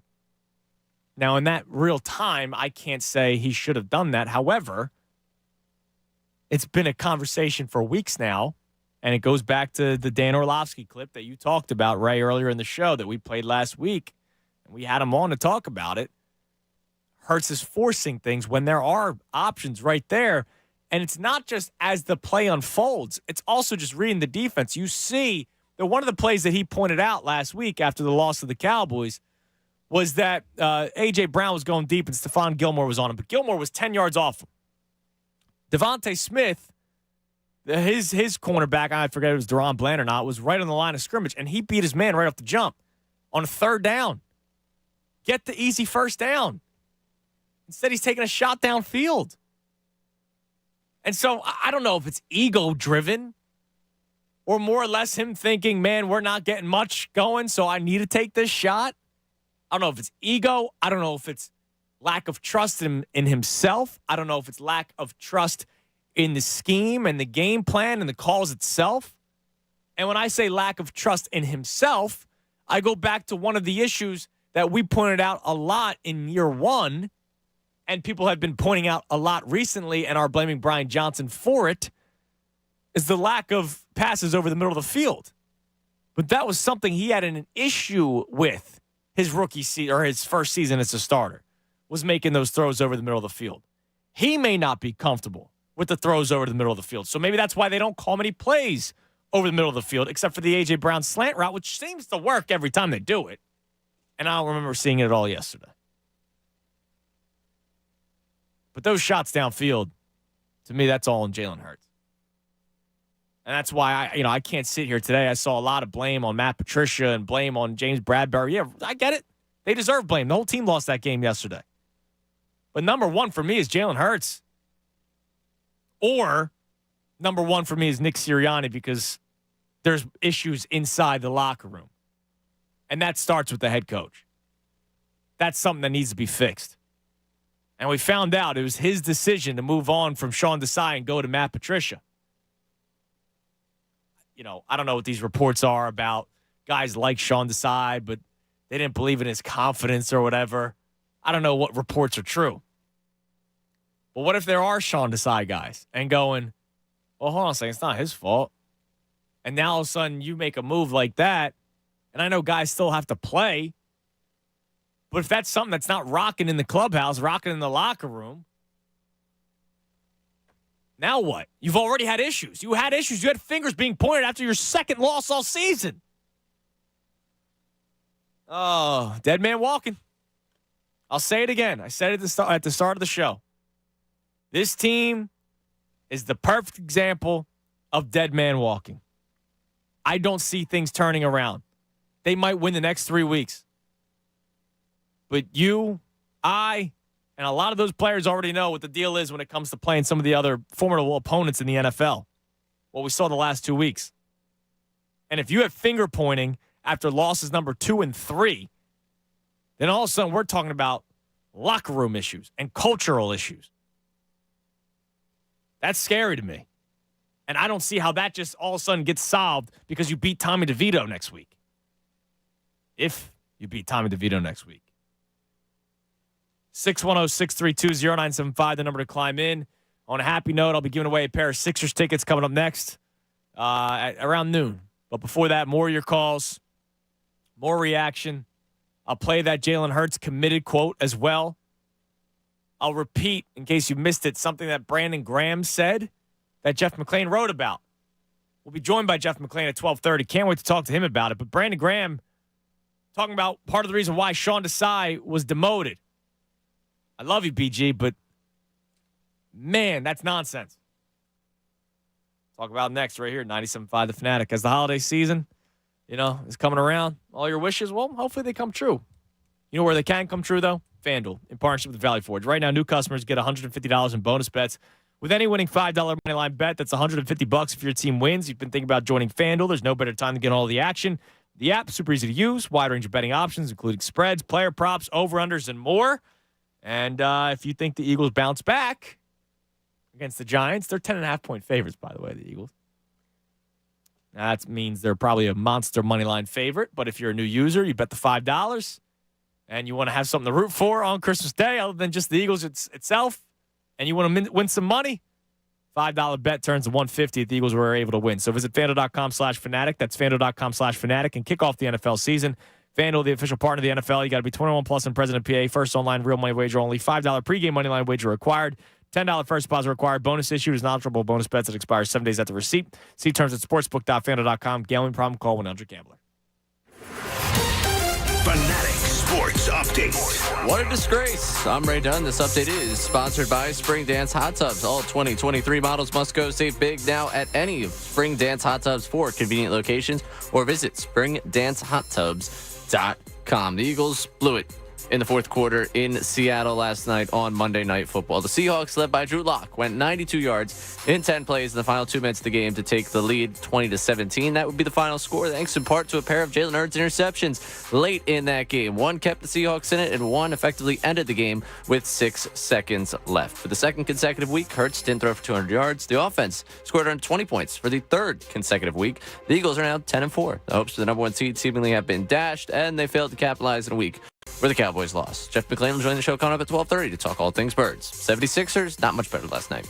Joel Embiid, Tyrese Maxey showed up to play the Bulls. The rest of the team really didn't. Embiid with 40 and 14 in a 108-104 loss. And players not named Tyrese Maxey and Joel Embiid scored just 35 points. Thank God we have the Flyers. They're back in action tonight against the New Jersey Devils. Puck drop is at 7. Catch the live call right here on 97.5 The Fanatic. This update's also brought to you by Wendy's Peppermint Frosty. Wendy's Peppermint Frosty is back for the holidays, so take some time to chill this year. Limited time only at participating U.S. Wendy's. Vanilla Frosty is temporarily unavailable. Keep it locked here for all the latest news and information. I'm Ray Dunn, the home for the Sixers and Flyers. 97.5 The Fanatic. The Big Sport.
Flyers, and the best Eagles talk in Philadelphia. 97.5, The Fanatic.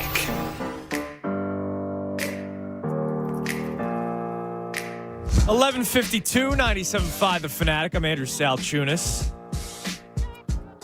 Other than complaining and giving you the floor to complain with me, Jeff McLane joins the show coming up at 12:30, and in about 8 minutes, I'll be giving out a pair of Sixers tickets on the contest line for tomorrow night's game against the Timberwolves, which will be should be a fun time. 3 points for the assassin scorer last night, by the way. He's lucky. He's lucky today. Yeah, very lucky. 3 points for Mr. Assassin scorer. That's all. That's all I got. AJ Brown is taking to Twitter, Ray. Surely this will end well. This always is great. And it's the weird ground of athlete, but also human being, right? One of my biggest beefs was like someone like Jalen Reagor, who clearly could not handle criticism at all, would delete Twitter and then like put it back on again and go back and forth and back and forth and back and forth. I remember Kadarius Toney. Not that it was ever here, but Kadarius Toney deleted his Twitter. And then when the Giants lost in the playoffs, he opened his Twitter back up again just to take shots at the Giants, then deleted his Twitter. And then when the Chiefs won the Super Bowl, he then went back to Twitter to then rip Giants fans and say, you got rid of me and look what I did. So A.J. Brown chimes in on social media. Do you know Lord Brunson tweets? He's probably popped up on the timeline before. Yeah, the account. Yeah. He does some Eagles stuff on YouTube. Great Philadelphian.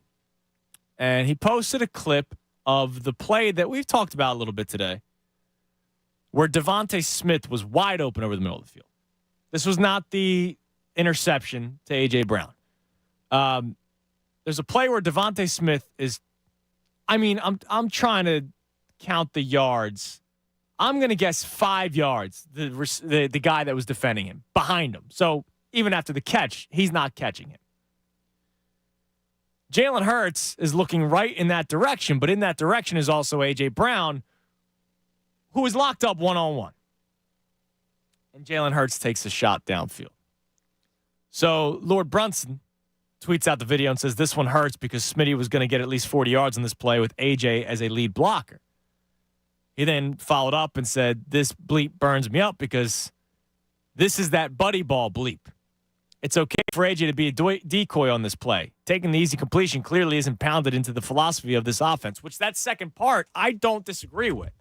I don't agree with the buddy ball stuff. Like, he's A.J. Brown. Jalen Hurts and A.J. Brown could be mortal enemies. A.J. Brown's a hell of a wide receiver. Look at McNabb and Owens. Right? They weren't the best of buddies. That was McNabb's best season. That was one of Owens' better seasons that year in 2004. I don't care if you're best friends or not. But the second part of that tweet saying taking the easy completion clearly isn't pounded into the philosophy of this offense. It may be. They may be telling Jalen that, and Jalen just might not want to. So I bring back up Dan Orlovsky on NFL Live last week, which we played on this show, which we then had him on because of it. He talked about Jalen Hurts always forcing for the big play. That there are routes in front of him, not just on the other side of the field, but in front of him that are there.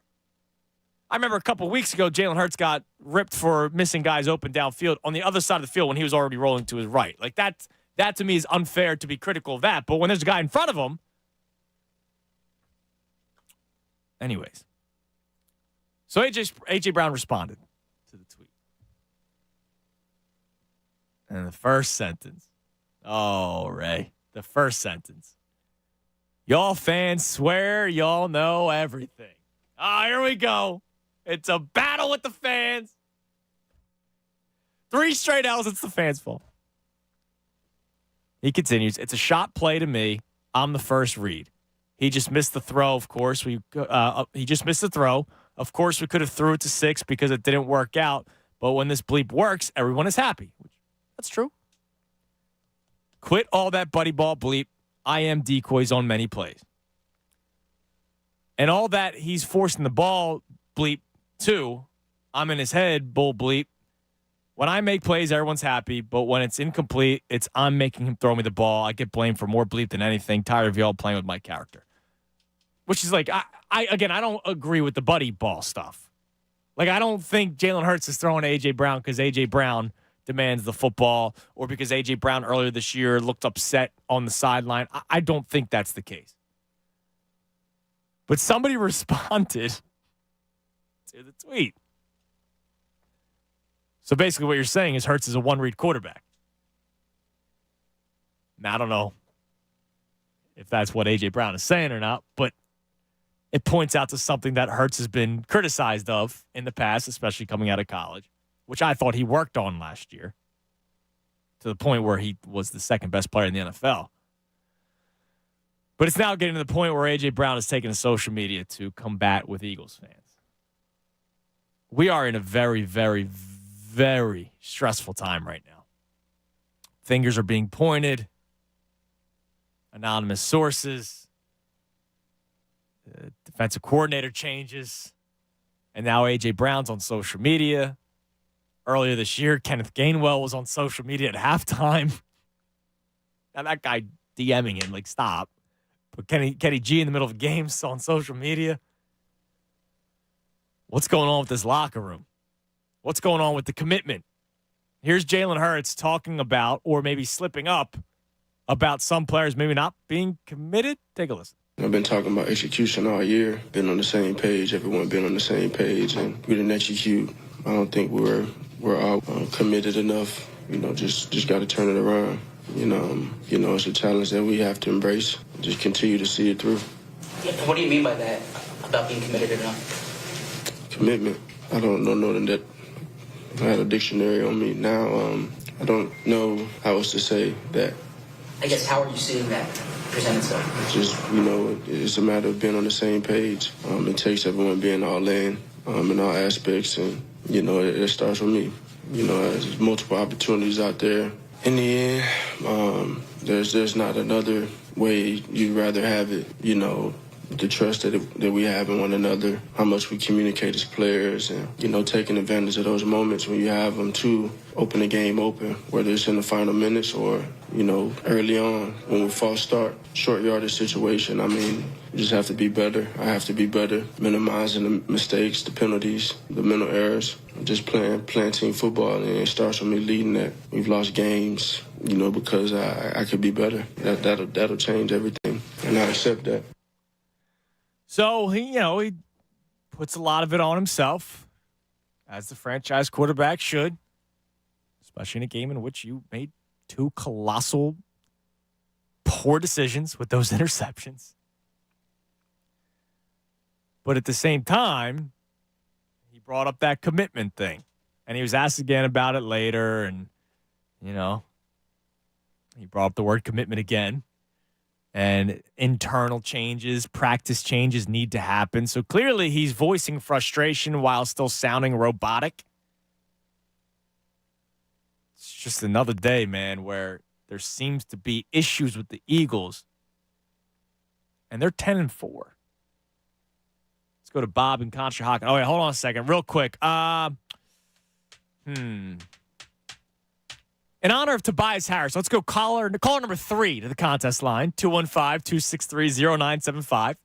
215-263-0975. Caller 3 to the contest line will win a pair of tickets to tomorrow night's game against the Timberwolves.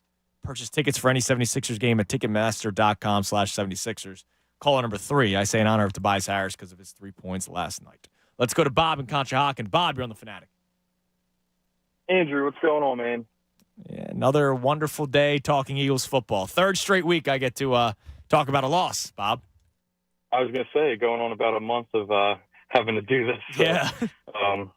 Just hang in there. I think after this last couple of weeks, I just got to wonder, is Jalen being held accountable? It seems like he's kind of pointing fingers. Other people are pointing fingers. It's at the defense or the coordinators. and not at him. Like, I'm not saying the contract was a mistake. I'm not saying he stinks. There's just obviously something missing, and I think it could be accountability. Yeah, I mean, I think he is not playing well of late. Right? One of the things I pointed out after the Bills game, even though they came back and won, was he just looked uncomfortable. And then it really showed against the Niners and the Cowboys, where he's on his back foot.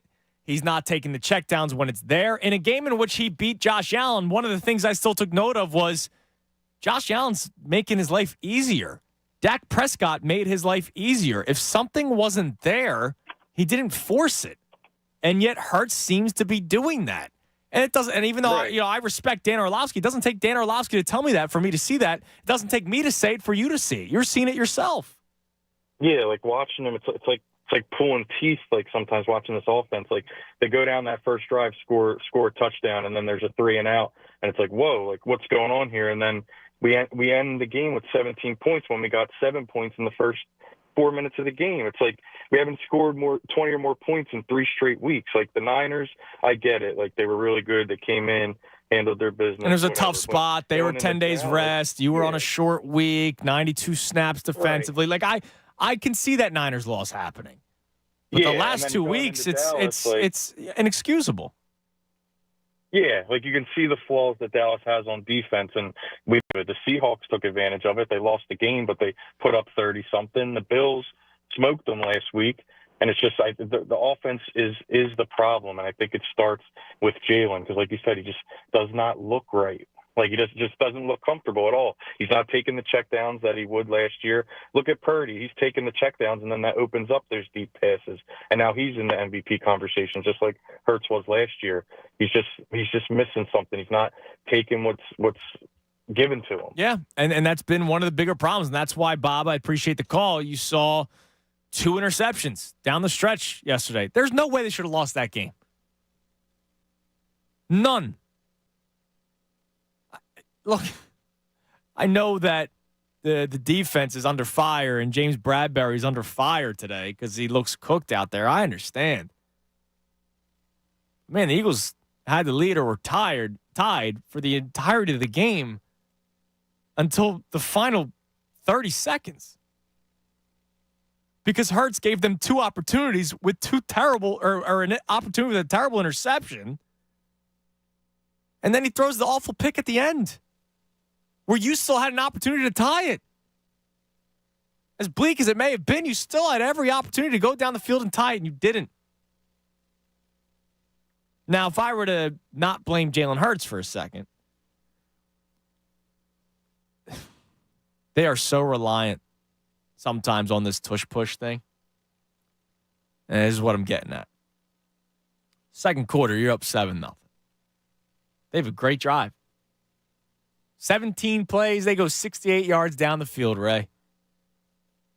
And on 3rd and 1, they're lining up for the tush push. And you get the false start on Jason Kelce. Which, come on. That's egregious. Yeah, they're saying that he moved the ball up a little bit. He said he's been doing it his entire career. Whatever. You get moved back to 3rd and 6.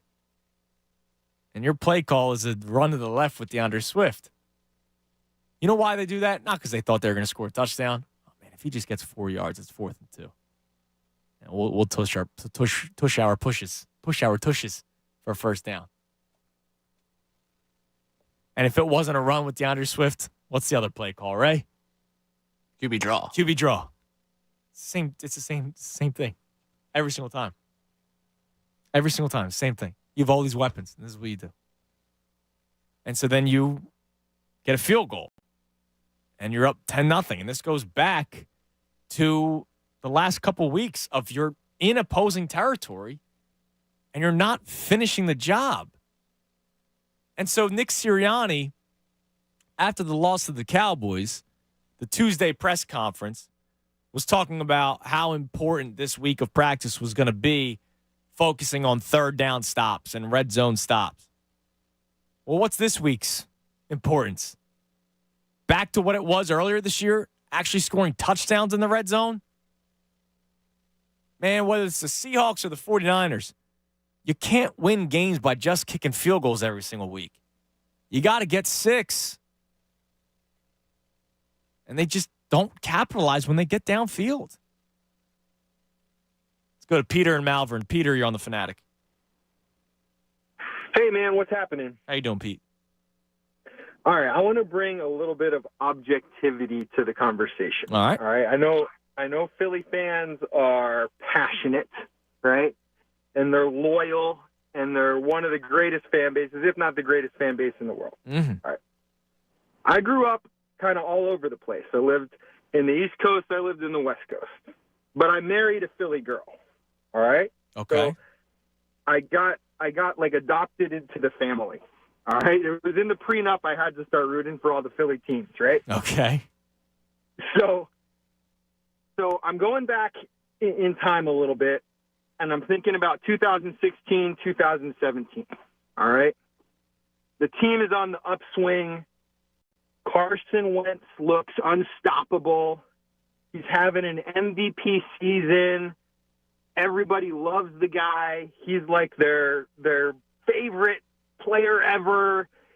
People are calling into the Fanatic and putting him on the Mount Rushmore of Eagles players. Naming their pets and kids, Carson.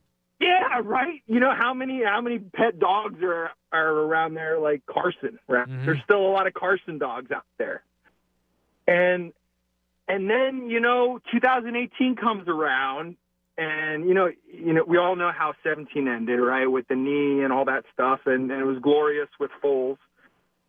2018 comes back, everyone's excited for Carson to be back, and he's not the same, and the national media sees it, everybody else sees it, but all the Philly fans still love Carson, right? And they're defending Carson, and they're talking about how amazing Carson is, and they're still wearing their Carson jerseys all over the place, and they love him. And then 2019 rolls around, and they're still defending Carson, but Carson is clearly not the Carson of 2017. Right. But all the Philly fans are still defending Carson. Because of what you saw a couple of years ago. Right. And then all the stuff starts creeping out of the locker room. He's not a good teammate. He's not a good leader. There's anonymous leaks. But if you say something to a Philly fan about Carson, they get their dander up, the loyalty comes out, the passion comes out, and they'll defend him. So you're thinking Jalen Hurts is kind of going through the same progression or regression of what we went through with Carson Wentz. I'll say it.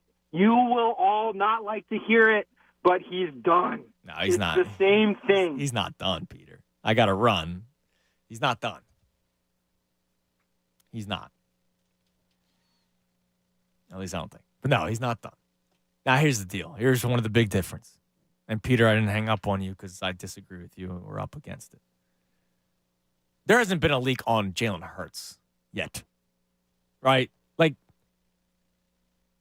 there were complaints about Carson Wentz the man. Carson Wentz the person. Not just Carson Wentz the quarterback. Then there were complaints about Carson Wentz the quarterback, only looking at Zach Ertz and not taking the easy throws and all that kind of stuff, which right now we're seeing Jalen Hurts not taking the easy throws. But there hasn't been a complaint from a player about Jalen Hurts yet. I think Jalen Hurts is a much better leader than what Carson Wentz clearly showed. And the Carson Wentz situation, much different. The mindset of, Nick Foles winning the Super Bowl and then him getting hurt, and all kinds of stuff. I don't think Jalen Hurts is cooked, man. I do think, and this is typical in the NFL, defenses found a way to try to attack Jalen Hurts in the offense based off of the success they had last year. You're going to see what they did well last year. You're going to try to take that away from them. And that's why I think Jalen Hurts has looked uncomfortable a lot this season, especially in recent weeks. Yesterday, I don't even know if it was about being uncomfortable. Yesterday, I think he just made poor decisions. I don't think he was uncomfortable on that throw to Quez. I don't think he felt duress in the pocket on that throw to A.J. Brown. He just took a shot downfield both times. It was poor decisions. And one of the things that Jalen Hurts is always celebrated for is being smart and safe with the football. Now, all of a sudden, he's tied for the NFL lead in turnovers, which is problematic. But I'm not about to say that Jalen Hurts is cooked. But he does have a lot of accountability, which he does put it on himself a lot. Come on, man. I got to see some things change in game. All right, Jeff McLane will join us coming up at 12:30. I'll have time for calls before that on a terrible, terrible, terrible losing Tuesday in Philadelphia. We'll hear from McLane next. And one of the blurbs from his article this morning, and I'll read it to you as we head into break because I want to react to this more on the other side. Brandon Graham said the following in response to Sean Desai being demoted. Quote, "It's media-driven out here, man. It had to be a change because everybody was calling for his head." I love you, Brandon Graham, but if Nick Sirianni's making decisions based off of the media and based off of fans, then we got some bigger issues, man. We'll continue that conversation next right here, 97.5 The Fanatic. Fanatic Sports Update. Another week, another loss. I'm Ray Dunn.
12:21, 97.5 The Fanatic. I'm Andrew Salchunas. I was just talking to Tyrone during the break. A high-spirited show will continue. High-spirited day on the stage. But the high spirit will continue at 2 o'clock with the best show ever with Tyrone and Ricky and Jen.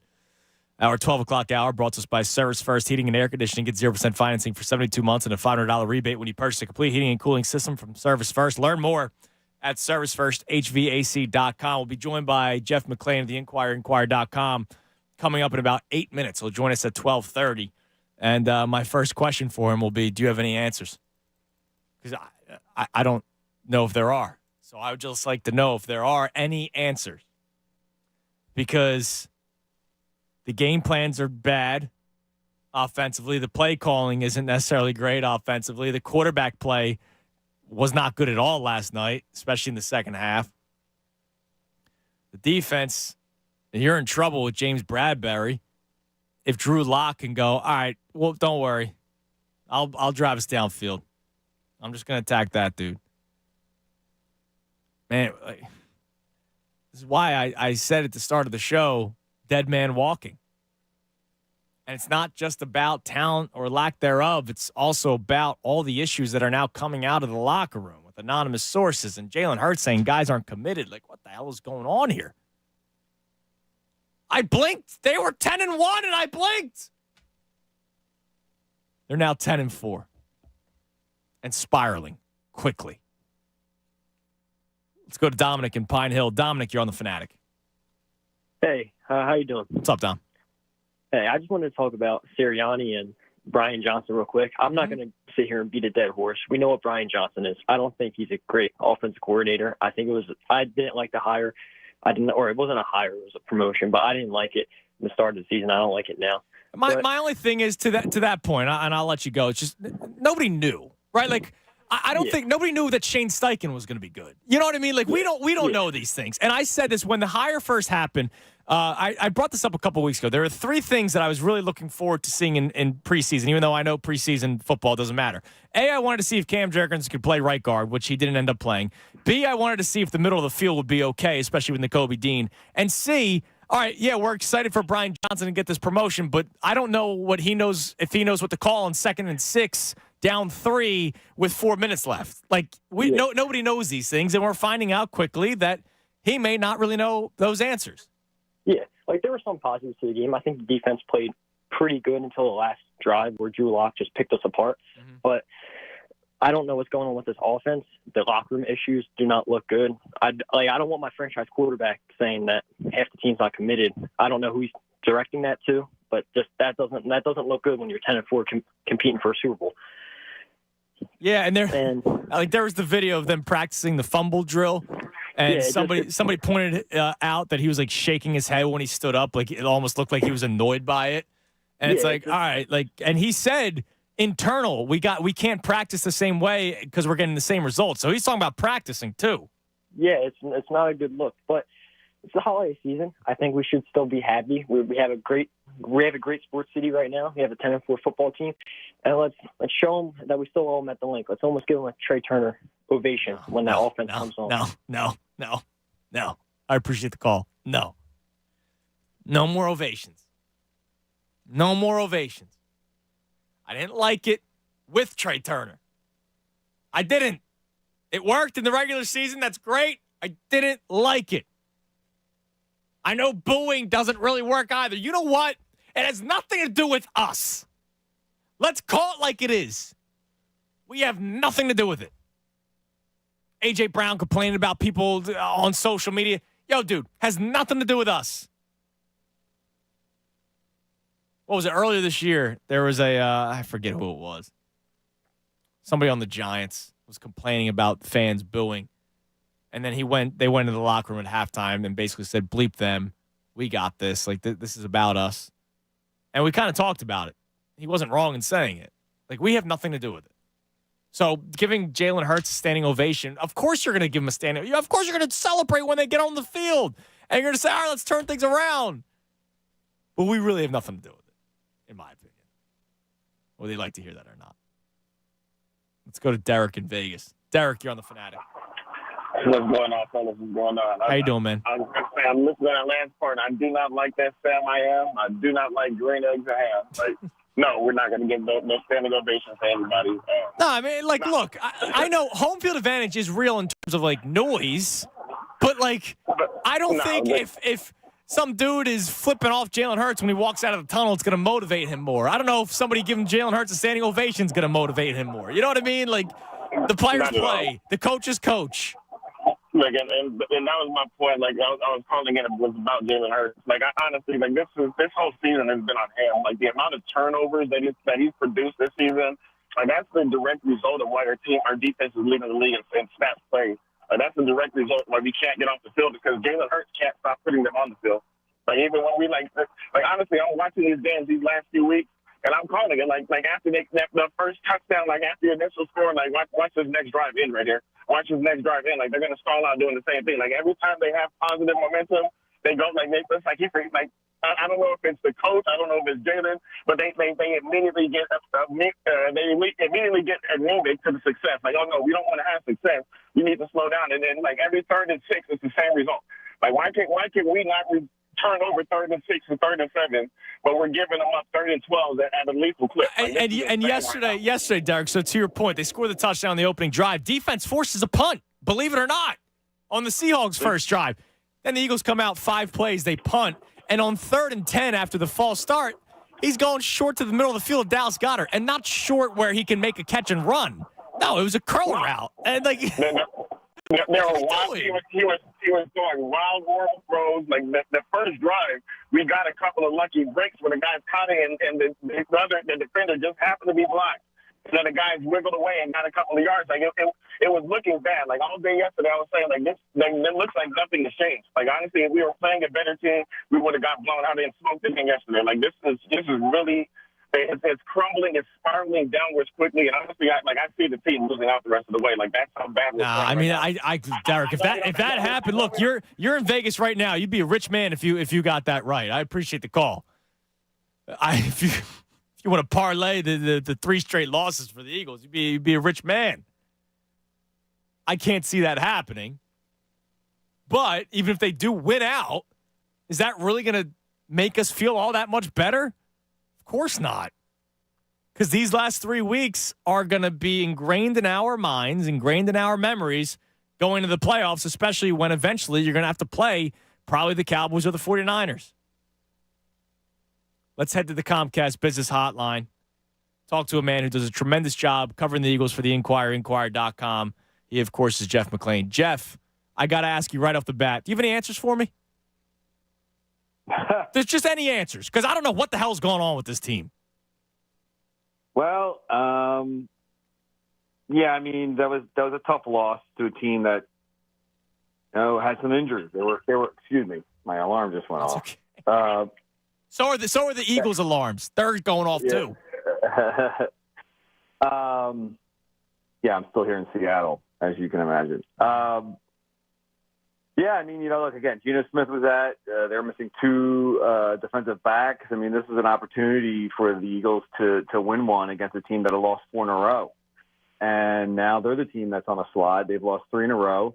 The change of defensive coordinator, while I think there were some changes and moves that he made that tightened up the defense, there's only so much you can do about personnel, and especially when you got James Bradbury just playing not well, and that's what happened on that final drive, 92 yards. I also didn't like the call on the fateful touchdown play. But then you have the offense is just as much part of the problem as well. And then when, especially when this is, a team that's headed by an offensive-minded head coach, and you've invested so much in the quarterback and the skill position guys around him, of course that offensive line, and they're supposed to be kind of steering the ship more than the defense, and they have yet to, they haven't scored more than 19 points in the last 3 games. So this is right now a collective failure for the Eagles, and they got to get it fixed. I mean, they made the playoffs this weekend, right? Subhead, but right now, I don't think anyone wants to hear about the playoffs. They want to see what this team can do down the stretch to put themselves in position possibly to, still have the number 2 seed. I think is still possible if they win out. But I think more than anything, they just got to get their house in order. In terms of, I think, the temperature in there, but also in terms of schematically what they need to do to fix both the offense and the defense. So let's talk about the house. It starts last Sunday after the loss. Fletcher Cox says, we'll see what this team is made of, right? Then the very next day, there's the Derek Gunn report that there was a player on the Eagles, a veteran player, saying that the offense has become too predictable. I then had you on last Tuesday. You talked about Josh Sweat. You guys had a one-on-one, and it seemed like maybe there's some other stuff going on. And then I had Tim McManus on Friday who told me the locker room was teetering. And I wasn't even expecting him to go that far to use the word teetering. That was after the loss of the Cowboys. What is it like today after their 3rd straight loss? And like you mentioned, to a team that had just lost 4 straight games. Yeah, I mean, I've been doing some reporting the last 3 weeks, trying to dig into, again, as I mentioned, the temperature of this team, and I think it starts at the top, right? I mean, it always does. And if you're kind of making panic moves, and I'm not saying demoting Sean Desai wasn't justified. He wasn't doing a great job, but it still sends a message.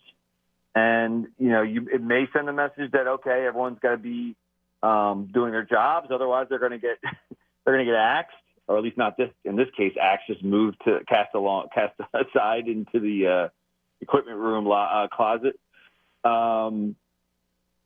or it sends a message that we don't really trust the decisions that we've made, which is Nick Sirianni hiring Sean Desai. I mean, it's just a month ago, Desai was being hailed for shutting out Patrick Mahomes and the Chiefs in the second half in Kansas City. Now, look, again, I'm not going to say that there weren't signs early in the season, and then when you look at the numbers, last and third down, 30th in the red zone, just a horrible stretch there of 11 possessions in which 9 touchdowns and 2 field goals were scored over a 2-game span.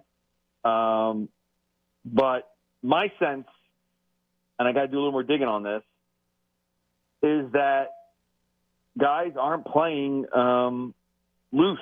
They're tense. And I think Slay touched on that too when he said guys just aren't having fun. This is after the Cowboys game. And I asked Nick about this last night, and he said, well, losing isn't fun. But from what I sense, this has been kind of the running theme of even before, the 3-game losing streak. Now, is this something that could just be cleared by winning a couple of games, 2 against the Giants and 1 against the Cardinals, or is there something deeper rooted here?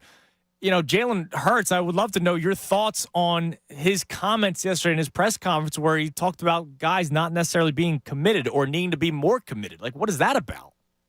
Yeah, I don't know if he meant we need to be more committed. He wasn't really saying specifically people I think he's speaking generally. I wasn't in the room. I was getting sound from the locker room. Okay. I saw the press conference later.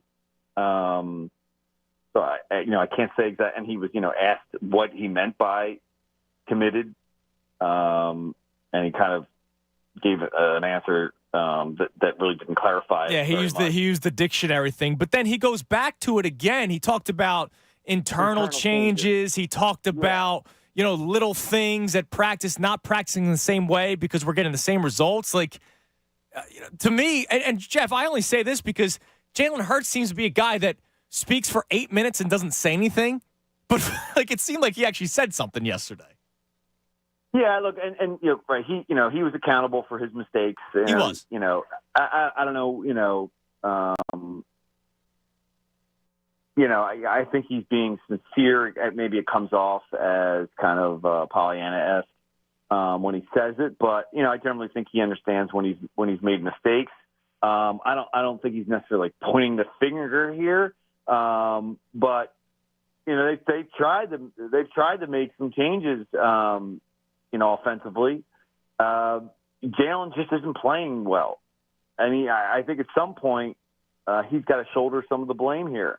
Now, obviously, Nick Sirianni, it's a scheme. Brian Johnson, the play calling, it's been too vanilla. But there are, Jalen is missing open receivers that have been schemed open for him, or he's not moving off his first read when it isn't there enough, and it's hurting the operation.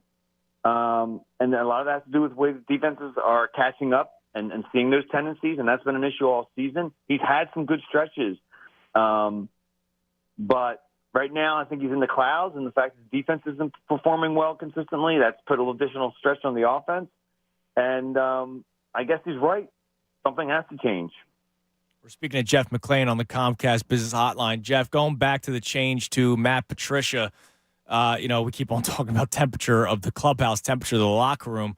How do you think some of the players responded to the move? I know, Fletcher Cox said yesterday that they still have Sean Desai's back.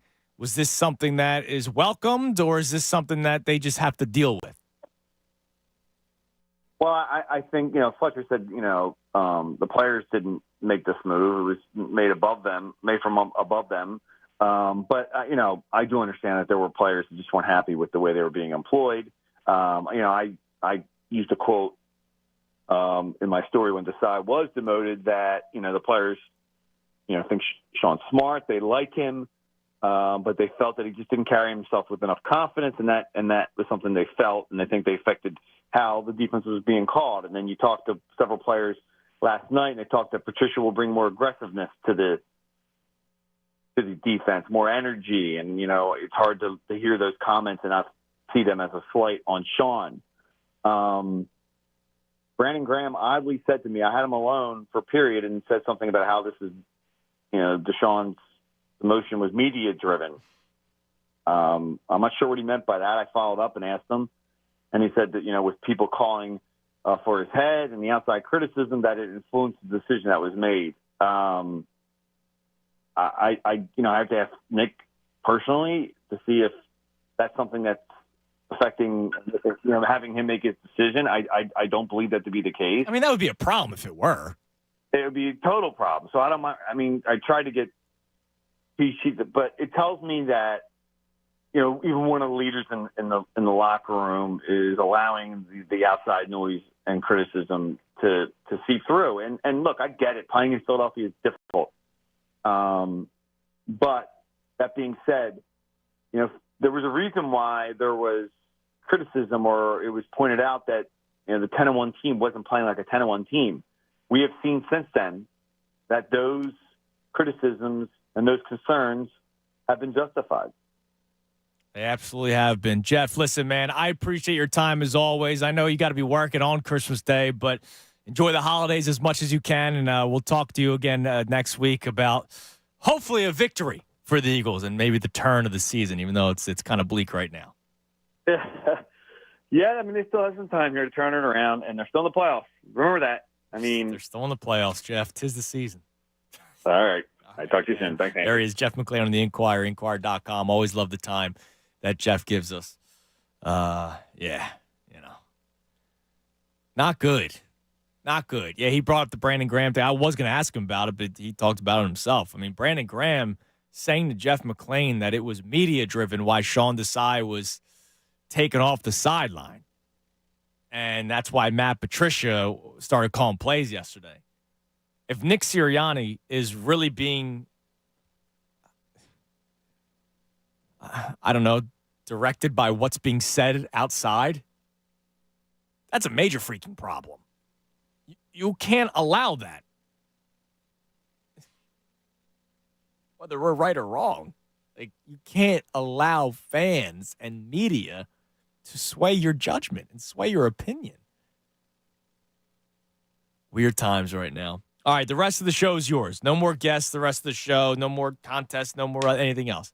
We have one open line climbing at 610-632-0975 as we continue to react to yesterday's loss. I love one of the comments here from our man Heavy. What the hell happened? I don't know. Wish I could answer you that question. That's how I started the show. What the hell happened? I was talking to Rachel during this previous break. Rachel Pitts does a tremendous job with our digital department. She's from Tampa, so she's a Buccaneers fan, Lightning fan, And, she's like, how you doing? I was like, well, I'm talking about a third straight loss for the Eagles. And she said, could be worse. You could be the Bucs. I was like, yeah. It's like, at least Baker threw for like 400. And then, we got to talking. I was like, here's one thing I probably know. You and I probably won't be celebrating a Super Bowl this year. To which she said, you guys still have time. I don't think anything's changing. They might win the next 3 weeks, and then they'll go into the playoffs 13-4. And then we'll have to get fired up for a playoff game at some point. All right, we'll continue the conversation next on a reactionary Tuesday, which hasn't necessarily been fun or therapeutic, I'll be honest. 97.5 The Fanatic. Now, what is therapeutic is, seeing your special someone in some beautiful, sexy PJs. That's therapeutic.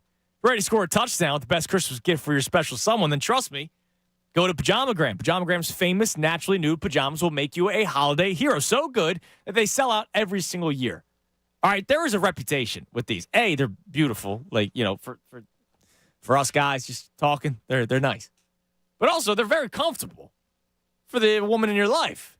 Naturally nude pajamas, known for ultimate comfort, style, soft, silky, very nice to touch, better than lingerie with a curved caressing fit. And here's the kicker. When you order naturally nude pajamas today, you'll get a free naturally nude nightie. That's a $75 savings on a very luxurious 2-in-1 complete gift. Better yet, with Pajamagram, you can even add gift packaging. And for fellas like me who don't know how to wrap, that's actually really nice. If you ask me, that's one easy holiday gift that is sure to make her happy. Listen, we all know how good it feels to win. So why not win this Christmas? Earlier today, I said you could win, unlike the Eagles, and somebody got upset with me, saying, stop that. I'm sorry. Am I supposed to be happy today? The only way I'll be happy is if, I see the naturally new nightie later. Hurry. Go to Pajamagram today for naturally new pajamas before they sell out. That's naturally new pajamas at Pajamagram.com. Tell them Andrew sent you. Pajamagram.com. Hurry before they sell out. Fanatic Sports Update. What the hell happened? I'm right done this update.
Fanatic.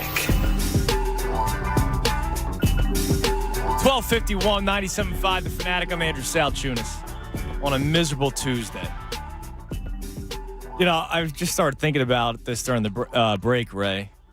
Remember the Sean Bradley tweet a few weeks ago? Eagles linebacker Sean Bradley, that like they don't let the outside noise bother him. Ooh. I got A.J. Brown on Twitter arguing with fans. Slay responding to trash cans. Yeah, like it's Brandon Graham blaming the media for emotion. Nick Sirianni potentially putting Matt Patricia in as defensive coordinator because of the media, according to Brandon Graham. What happened to not letting the outside noise affect them? It's one of those classic, this aged well. Yeah, it didn't age well. This is problematic right now for the Eagles. And then there's also the issues, by the way, in-house. Because now it seems like we're deflecting. Now we're deflecting to the outside noise. But there was inside noise last week. And the inside noise is problematic when you lost 2 straight games, not to fall to like 5 games under 500, to fall to 10-3. And I know they were 2 big games in terms of who you were playing, but to let those games almost have your team spiral, not just on the field, but off the field, there's issues here. Nick Sirianni needs to step up. So yesterday, I was in total agreement with Brendan Gunn. B. Gunn is the former Connor Thomas of the John Kincaid Show. He's like the super producer behind the scenes. And Pat Egan's off right now for the holidays. So B. Gunn has been filling in. And so yesterday, Bob asked a question. They do this every single week on the John Kincaid Show, usually the Friday going into a weekend where the Eagles play on Sunday. But because the Eagles played last night, they did this yesterday. And Bob asked who's the most important member of the Eagles tonight. And Brendan Gunn said the answer that I said out loud in my car when I was driving in. Nick Sirianni. And the reason being is exactly what my reasoning was. You have a lot going on right now. Players speaking out to the media. Fingers being pointed, according to Tim McManus. Matt Patricia is now calling plays. Nick Sirianni's got to keep this group together. He can lean on the leaders, right? You know, I know he's a good players coach. He can lean on the leaders of Fletcher Cox and Brandon Graham and Jason Kelsey and Lane Johnson. But you're also the head coach. And, you know, a lot of people do the whole, well, what do you actually do around here because he doesn't call plays? Look, not every coach has to call plays. But if you're not calling plays and you're managing the game, the other thing during the week, other than putting together the game plan, is also maintaining your locker room. And that's something that seems to be an issue in the last week. And so Nick Sirianni has another busy week ahead of him. And it's not just game planning against the Giants. It's making sure that everybody's okay. I can't believe the guy that convinced the 2-5 team to fertilize soil is the same guy that apparently has locker room issues for a team that was at 10-1. I'm having a tough time balancing the two sides of the Sirianni coin here. He was able to have a 2-5 team rally around one of the weirdest comparisons, speeches, diatribes we've seen in a press conference. He had a 10-1 football team, and all of a sudden there's been the demotion of a defensive coordinator. There has been reports left and right about what's going on back there. The teetering, again, I thought about it yesterday when I left here. I thought about it watching the game last night. I thought about it driving on the way in here. The teetering comment continues to just have beachfront real estate in my brain. Oh, absolutely. With this team. Now, let me ask you this question, because now that we have the answer, how do you feel that it was Nick Sirianni, at least according to him, who made the call? There was the concern that, all right, is Howie Roseman and Jeffrey Lurie, are they getting a little too involved here with this situation? But maybe it was genius move, because we did have people call in yesterday saying they loved the move. We ran a poll. 80% of people loved the move. And again, Matt Patricia in the defense was actually not your biggest issue yesterday. It was an issue to the point where you lost the game because of it. But number one issue is Jalen Hurts' 2 interceptions late in that game. That's the biggest issue. But does it make you feel any better or worse or any sort of type of way knowing that it was Nick Sirianni who made the decision to move on from Sean Desai to Matt Patricia? No, I don't feel any more comfort at all. Because, again, it was one of those situations where when this report broke, it was the fork in the road. Either Sirianni flat lied to you. Right. And totally reconsidered his position within 24 hours. Because he says that on Tuesday. He says in the presser, middle of the week was when he made the decision. So a day later. Within 24 hours, he probably had the decision. Not to mention, there's a strong likelihood they trotted out Sean Desai post that conversation or right before that conversation to answer questions. To have to face the media. On that defense. Right. So, yeah. So I'm not asking you whether or not you feel more comfort. I'm saying, does it make you feel almost worse or like what would have made you feel worse? Howie Roseman making the decision or Nick Sirianni making the decision? The point was you were going to go down two dark roads. Right. You either had Roseman, and the thing is, I can't really believe Sirianni in either presser because either he flat lied to us last week or he flat lied to us yesterday. Like you either have one of the two. He either lied last week about having no interest in making a change and then made a change, or he's taking this as his decision and something he did.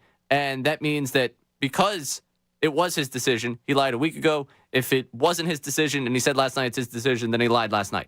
There's one lie in the two. Right. And this is a guy who, again, doesn't take what Sirianni says at face value really ever. But, again, one of those two being a lie means that somebody made a rash judgment call and decided, you know what, this is the one thing we have to do to try and spark this team back. And guess what? It worked so well you lost by 3 points to Seattle. Is that the thing that was going to save? You didn't move Matt Patricia to offensive coordinator, which he once did. Yeah, well, I think we all are grateful for that. So grateful. Just terrible yesterday all around. All right, let's go back to the phones. Let's go talk to my man Heavy. What's up, Hev? Yeah, bro, what's good? What's up? This is what bothers me. You know, for the majority of that game, I honestly thought they were looking pretty decent. You know, they had their best first half in a while. Looked like they were running the football pretty well, and the defense wasn't playing that bad. And then you give up that field goal to start the fourth quarter, which, you know, not bad as long as it's not a touchdown, you know. Yeah, they honestly should have gone for it, and they didn't. They kicked the field goal, so you're up 4, which is probably best for you. All you need to do is go downfield and score another field goal. It's still a touchdown lead, but you go downfield, you score a touchdown, it's a 2-possession game. Exactly. You know, you got the 4-point lead. You've already had your 2 other touchdown drives were 8-minute drives, so you know you can run out the clock on these guys, and you get the ball back with 10 minutes. You go 30 yards. You know, it looked like they were going pretty good in that drive. 15 yards to A.J. Brown, 5-yard run to DeAndre Swift, 10-yard pass from Hurts to Devontae Smith, and then they take an unnecessary shot downfield to Quez Watkins. Yeah, I just don't get that. You know, why aren't they? It's not like it was like, you know, 2nd and 1 or, you know, a 3rd down play. That was 1st down, and you have 8 minutes left. And it wasn't the second quarter, right? Like you just said, you had 8 minutes left. You run that drive the way you normally would, and it's a 4 to 6 minute long drive. You know, there's 4 minutes or less in that game. You're actually moving the football down on that drive. You take a shot downfield, you give the Seahawks all that time in the world. Even if, you know, even if you get stopped and you get the field goal, you still, you know, you still probably shaved off another 2.5, 3 minutes. So now instead of a 4-point lead, you got a full touchdown lead. Right. With, you know, around 4 minutes left. And here's the deal. Everyone's giving the defense crap today, and thanks for the call, Heavy, because of that final drive, which they do deserve it. After that first pick, they forced a 3-and-out. The defense forces a 3-and-out.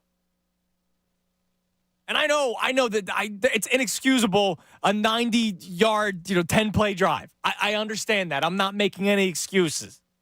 James Bradbury got cooked on that final drive, especially that final play. But after Hurts' first pick, they actually forced a 3-and-out. And then again, next drive for the Eagles, they do nothing, and they have to punt.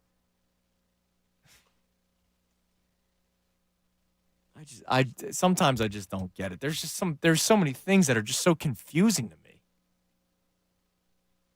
They did hold them to a 3-and-out. They did. No, absolutely. And if I'm going blame game, if we want to start slicing this up, you got to go players well before I go coaches in this one. I go Hurts, I go Bradbury, and then you start working your way from there. I mean, those two have to be 1 and 2 on your lines for blame in this game. But I look down the line again at one timeout. There was one timeout for Drew Lock to go 92 yards. Yeah, no, and they let that happen. No, you can't let that happen. I get it.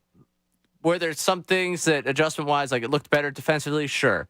Is that a product of entirely Patricia? Is it a product entirely of the fact that Drew Lock is the quarterback of the other team? I think the truth is there's a combination of the two. And that was something that I know I said yesterday and I said Sunday after the decision was made, at some point, what are we really going to learn over 4 games with Patricia by the end of the regular season where we're going to feel good with this defense? If you shut down Drew Lock, you shut down DeVito. Right. That was part of the conversation with it. So were there adjustments that put them in a better position? Sure. Do I think that, It was also against Drew Lock. Yeah. Do I think that you learned a ton against Drew Lock? No. I mean, I think you got to see how tough it is to be Bradbury right now.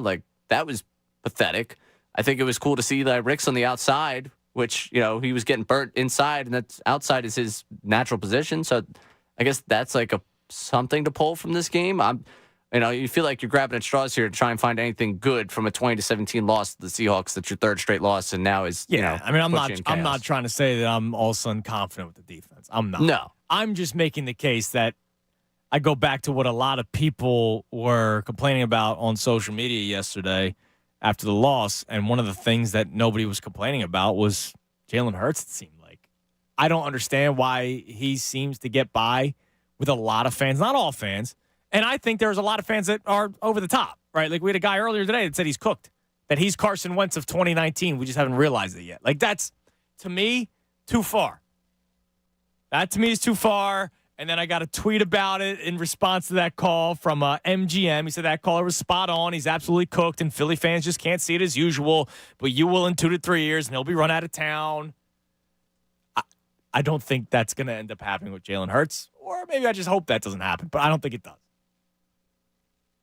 But yesterday, to me, was on Jalen Hurts. Those 2 interceptions. That's the number one blame for me.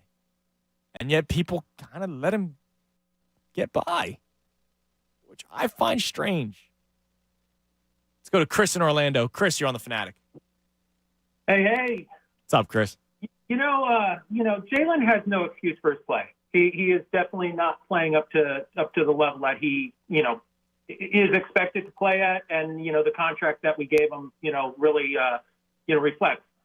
I guess my biggest question is, last year we played a heavy RPO offense. So Jalen knew he was trying to, put the defense on their heels. You go back to that game where Micah Parsons was just, he had no clue where to go. Rush him or they let him go free, and he couldn't figure out what to do. Yep. Yeah. But this year he does look lost, and it's a situation where I want to know what the philosophy is. It seems like when AJ speaks up, the next week the ball goes to AJ.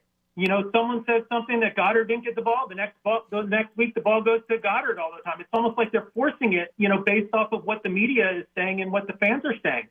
And you can roll that into the whole team. What is the philosophy of the defense?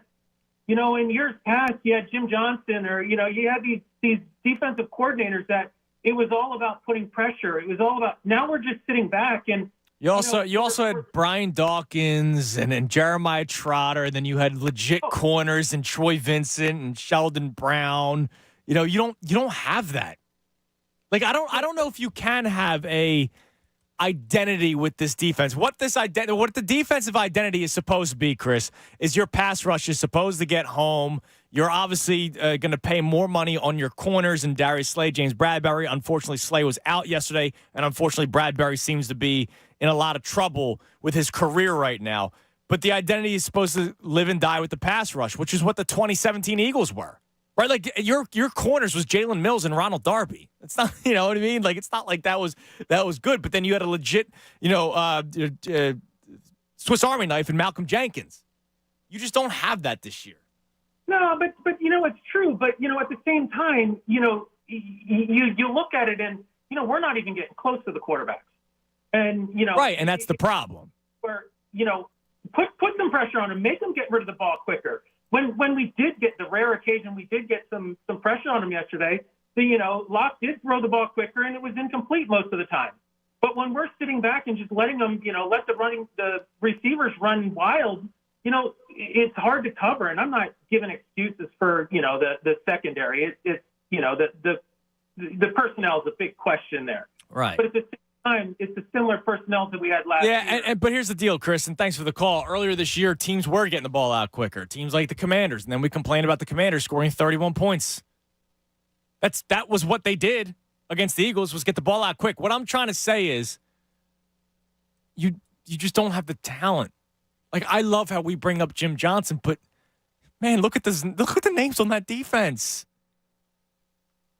I mean, you're giving me Brian Dawkins versus Byard, or Dawkins versus Reed Blankenship, or Dawkins versus Sidney Brown, Troy Vincent and Sheldon Brown versus Darius Slay. A isn't even playing right now because he's hurt, so it's Keely Ringo and Josh Jobe and James Bradbury. You can't run that style of defense when you don't necessarily have the personnel. And then, 2017-18, I bring up Malcolm Jenkins, a guy that played literally all over the place, but was also good at it. It looks like they're trying to do some stuff with Sidney Brown where they can put him up in the box. Sometimes they can play him over the top. But you saw him miss a lot of tackles yesterday. And on that DK Metcalf 3rd and 10, where everybody's giving crap for James Bradbury, which, let's face it, he did get beat on it, Sidney Brown was not helpful on that play. He just went to lay the lick on DK Metcalf instead of play the football.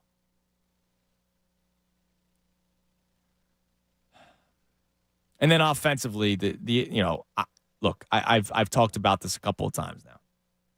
The RPO, the read option that Jalen Hurts was running, defenses have now played it differently. Nick Bosa tried taking credit that the 49ers put the blueprint out there. I've been saying since the Bills game that the Bills put the blueprint out there. And this is just me on the radio. Dan Orlovsky, football guy, told me that's called killing the mesh, Ray. Kill the mesh. I could just start saying it because I'm a football guy because I saw that without Dan Orlovsky telling me.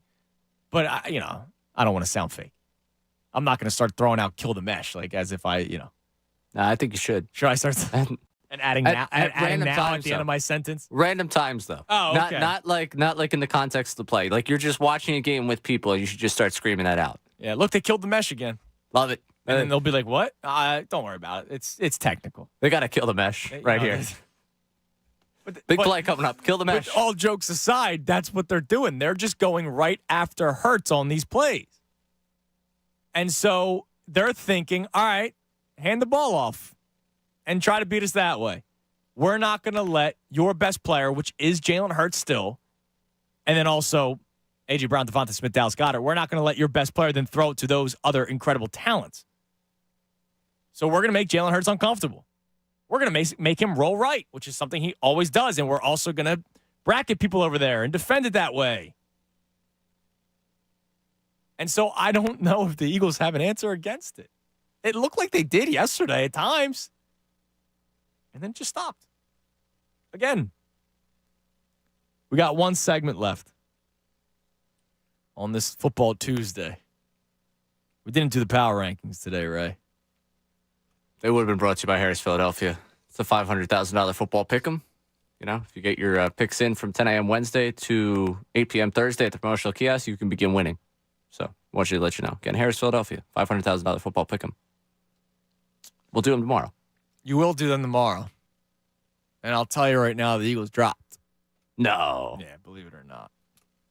After that inspiring performance, I thought they were going to get a bump. Yeah, they dropped. You telling me losing to Drew Lock isn't worth moving up a few spots? Would you like to hear the blurb? I won't tell you where they're at. Sure. But the blurb. Jalen Hurts was playing after dealing with an illness. Matt Patricia was taking over defensive play calling duties from Sean Desai, and the Eagles were facing a desperate Seattle team on the road. So there were some tangible hurdles to overcome on Monday night. But Philadelphia was also taking on a backup quarterback, and the Eagles certainly knew how big this game was. For the first 58-ish minutes, Patricia's defense responded in a big way with Darius Slay out, allowing just 205 yards in Philly's best efforts in months. The final 2 minutes didn't go as well, with Drew Lock driving 92 yards for the go-ahead touchdown and Hurts being picked for a second time in a nightmare of a fourth quarter. This wasn't the catastrophe of a loss that some will make it out to be. What? Had the Eagles won, I might have bumped them over Dallas. Instead, they slipped a little. They're still in decent shape to take the NFC East, but the defensive issues haven't gone away. I do the NFL.com power rankings because I think they're the least biased out of all of them. I don't know what this dude is saying where the line of this wasn't the catastrophe of a loss that some will make it out to be. I would say no. How could you be okay with that? Okay. 2 open lines, 610-632-0975 as we continue to react to the Eagles' loss on what has been a freaking horrible day on 97.5 The Fanatic. Fanatic Sports Update. The Eagles are ruining Andrew's birthday. I'm Ray Dunn. This update is brought to you by Indeed.com. Make the hiring process work for you with Indeed's end-to-end hiring solution. You can attract, interview, and hire candidates all from one place. Start Indeed.com/credit. Hey, Andrew, I'm trying to do an update over here, all right? The Eagles, they lost on Monday Night Football against the Seahawks. They blew it in the fourth. The Seahawks, led by Drew Lock, went 92 yards in 10 plays in the final 2 minutes of the game, take a 20-17 lead, and, well, that was how that one finished. And Seahawks were aided in part by 2 critical Jalen Hurts mistakes, a pair of interceptions.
Fanatic.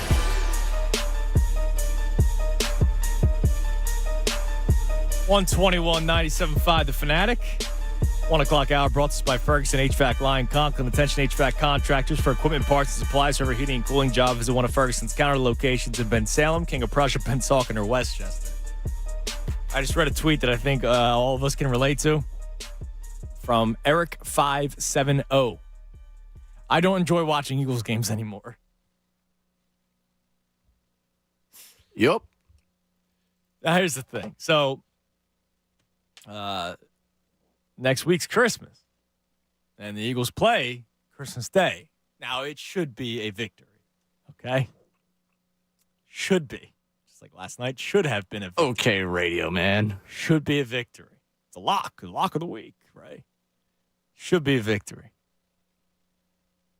But that win is not going to make you feel better.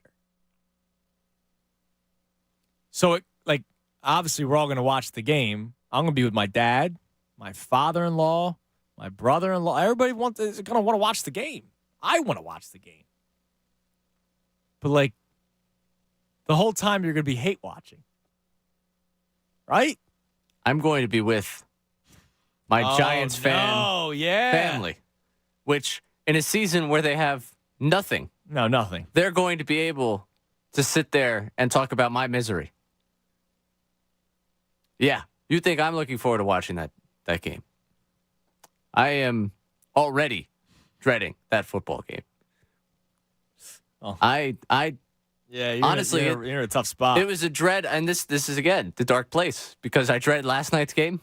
I'm going to dread next Monday's game, and the overreaction Tuesday thought of what could happen New Year's Eve.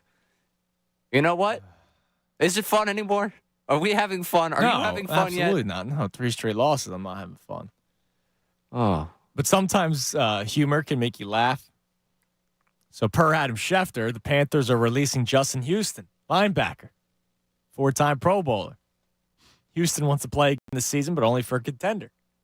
So our man Dan Baxter quote tweets it. Old guy washed up. The Eagles will love him. No, he said he wanted to play for a contender. No, the Eagles are still a playoff team, Ray. Means they're a contender. There was a play by Shaq Leonard yesterday that circulated on social media of him just not even being close to a play. And that was the concern, right? We were trying to temper the excitement of Shaq Leonard. The only thing we hoped for was that he was an improvement to Nicholas Moreau. And unfortunately, Zach Cunningham out yesterday. And you had to see more Shaq Leonard, and I don't remember seeing his name in any positive ways yesterday. He had 3 assists, 1 tackle, and 3 assists yesterday. Shaq. He's just getting implemented in the system, right? Right. Yeah. All right. Well, let's head back to the phones. You got the best show ever coming your way at 2 o'clock. I just spoke with Ricky Bo during the break. As you can tell, he's not happy.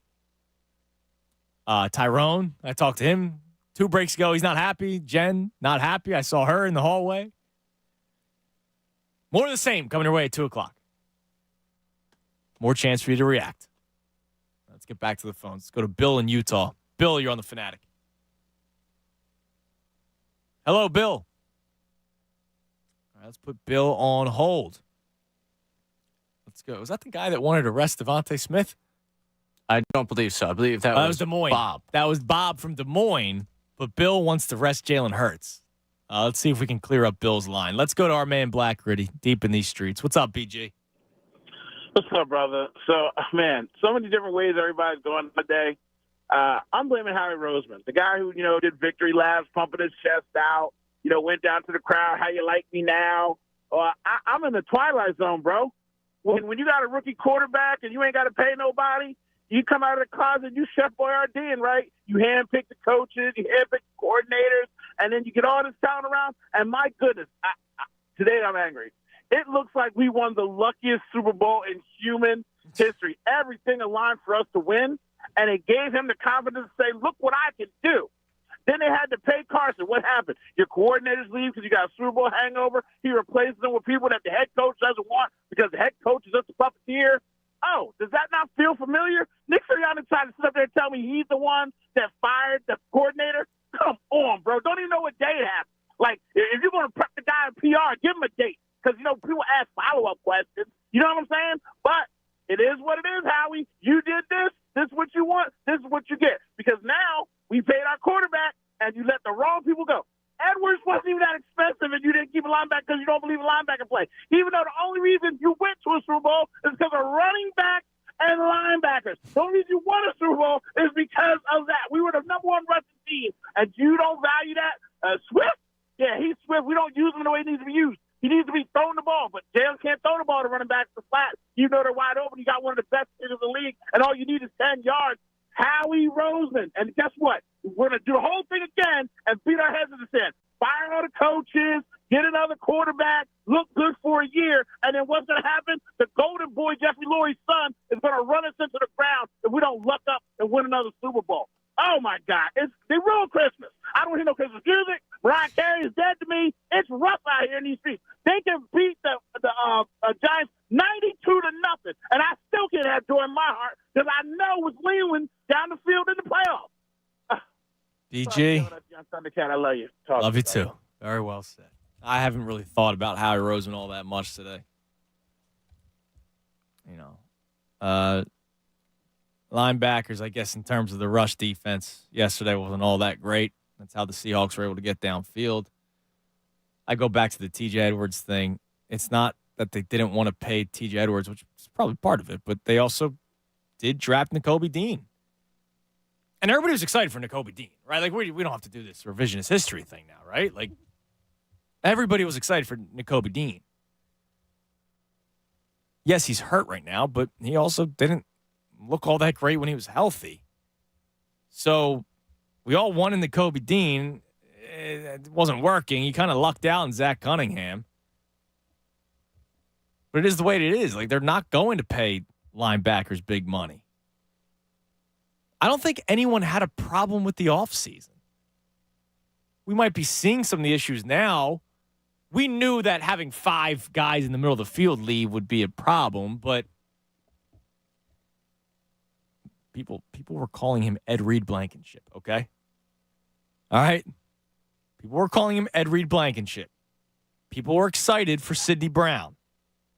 People were excited for Nakobe Dean. People were excited for Jalen Carter. People were excited for Jordan Davis to take a step forward. That's not saying these guys aren't having good years, but you were excited for the replacement. So,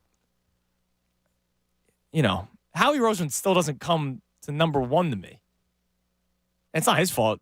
Jalen Hurts doesn't check it down to DeAndre Swift. Howie's not getting in Jalen's ear and say, go deep. He doesn't come to number one for me. No, he deserves to be criticized. Especially, again, with whoever the decision maker was. Whoever makes that decision to move on from defensive coordinator. Or move the defense, you know what I'm saying here. It is his personnel. It is the defense he built. It is what he prioritizes. Right. And, hey, listen, you think that you were going to be able to patch up that second safety spot? You're going to be able to slide your third safety from last season to be your number one safety? Okay. You think that just drafting Nakobe Dean's enough and you're just going to find a linebacker out there to pair with him and you're going to be able to be fine over the middle of the field? Okay. I can't crush him too much for the slot corner position because Avonte gets hurt. Yeah. And I think they probably thought they had an in-house replacement, McPherson, who also gets hurt. But the holes in the middle of the field, like, they were question marks. They were questions that we asked that we were wondering what it would be. I think he thought that, from one of the 4 spots, be the, 2 off-ball linebackers and 2, safeties, he thought one of those 4 were going to hit. And right now, doesn't look like the only guy I won't crush him for is Chauncey Gardner-Johnson. You know how I feel about that. There's more there. More to that. The agent did something weird there. Because by all reports, the Eagles offered the exact same contract. It was just flipped. Where he got more money on the back end than up front, whereas Detroit gave him more money up front than on the back end. It was the same amount of money and same amount of years. And then he goes to Detroit. Anyways, look, it's It's problematic right now. BG, by the way, follows up on Twitter. He says Howie also picks the coaches and personnel. He's not number one, but everyone has been kicked in the back all day. So somebody needs to get to Howie Roseman. And, yeah, I mean, Howie Roseman's not number one for me. But, yeah, I mean, look, you want to talk about the middle of the field and the defense? You also mentioned Sean Bradley, another guy that hurt before the season started. Now, Sean Bradley was a late pick, so was I really expecting him to take this leap? No. But they've been dealing with all kinds of injuries in the middle of the field, too. I just didn't think they were going to pay T.J. Edwards. We didn't think that from the beginning. Like the second the season ended, I did not think T.J. Edwards was coming back. No. I don't think I ever anticipated them paying back, and I do think it'd be revisionist for me to sit up here and say, I would have paid T.J. Edwards. No, because we were excited for the payments of James Bradbury, and not everybody was excited about Darius Slay because he had one bad game as a Super Bowl, and that clouded the mind of everybody thinking that he had a bad year last year where he was actually a tremendous corner for the Eagles last season. So they reworked his contract. The issue comes back to you didn't throw enough darts to the dartboard for linebackers that weren't, this guy was leading the league in tackles a few years ago. Let's patch it up and see if it works. Right. They did that with Zach Cunningham, Miles Jack. Yep, Miles Jack. Who retired during camp. Yep. I mean, this is literally pick a year over the last 5 where a guy led the league in tackles on a team that was, what it was. It was the Phillies bullpen from, what would that be, 2020? Yeah. When it was like Ian Kennedy and Brandon Workman. Heath Hembry, a bunch of guys that had been in the league. And you trotted those dudes out. Oh, God. All right, let's go back to the phones. Whew. Never ends. It's been a long 3 weeks. As a man who's been trying to avoid holiday spirit, this has helped me. Yeah, it's crushed mine. I've not been in holiday spirit. Cooper's sick, by the way. So yeah, how is the Coop doing? He'll hang in there. Okay, but it's happening now, and not Christmas Day. So he did us a favor to get under the weather. Starting yesterday. Okay, but you stay healthy now. I'll power through. What's the worst that can happen? No, why would you say that? That is the last thing that you should say. What are you laughing at? This is like your Joker laugh or something? Come on, man. What? Look, dude. I pump those vitamin C packets every day. All right, man. Yeah, dude. No, look, I'm going to get sick. It's going to suck. He coughs all over my face. I just hope I can power through it. Hopefully my immune system is a little better than his. Let's go to Ralph in Levittown. Ralph, you're on the Fanatic. Hey, what's up? What's up, Ralph? Horrible game. Yes, Horrible. Absolutely. Not even close to being fun. I think it was the offense last night that had the problem in a lot of ways. Do we have any more running backs except for Gainwell and Swift on the team? You have your boy Rashad Penny inactive. Where was he? He's inactive. He doesn't What dress. happened to Boston Scott?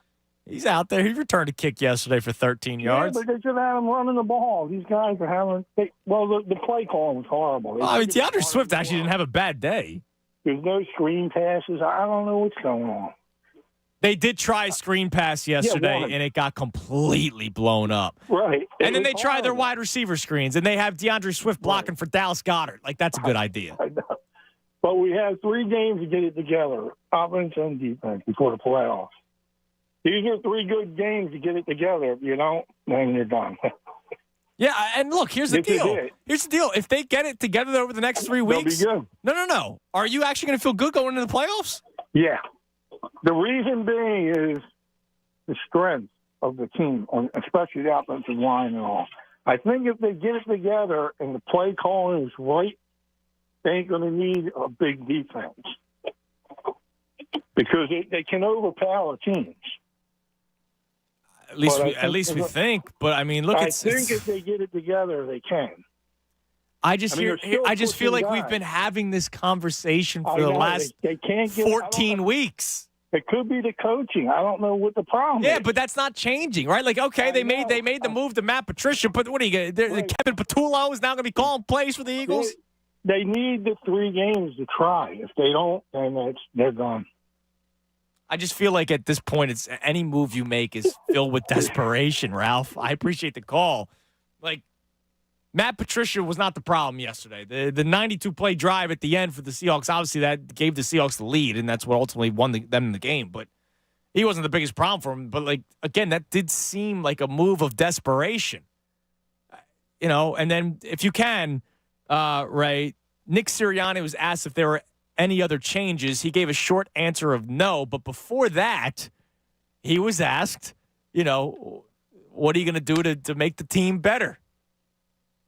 You get up and you fix your stuff. We're going to go through the process like we do at all times, Win or lose, you go through the same process every single time. You're not always in control of some of the things that happen in a game, and sometimes not even the wins and losses, but you are in control of the process and what you go through. So we have to have the right answers as coaches to put the guys in positions to succeed, and then we have to go out and execute. But it starts with us as coaches to put them in positions to succeed. And so if that means changing up some schemes, if that means changing up like it did with the coordinators on defense, then we're going to do whatever we need to do to right this ship, because we know that we got a team that's coming in here this week. We still have our goals ahead of us. We know we clinched playoffs this week, but we're not really looking at that. But we know what we want to do. We want to be able to win this division, but that's the last time you'll hear me say that. We got to go win a game this upcoming week and make our corrections. That was vomit.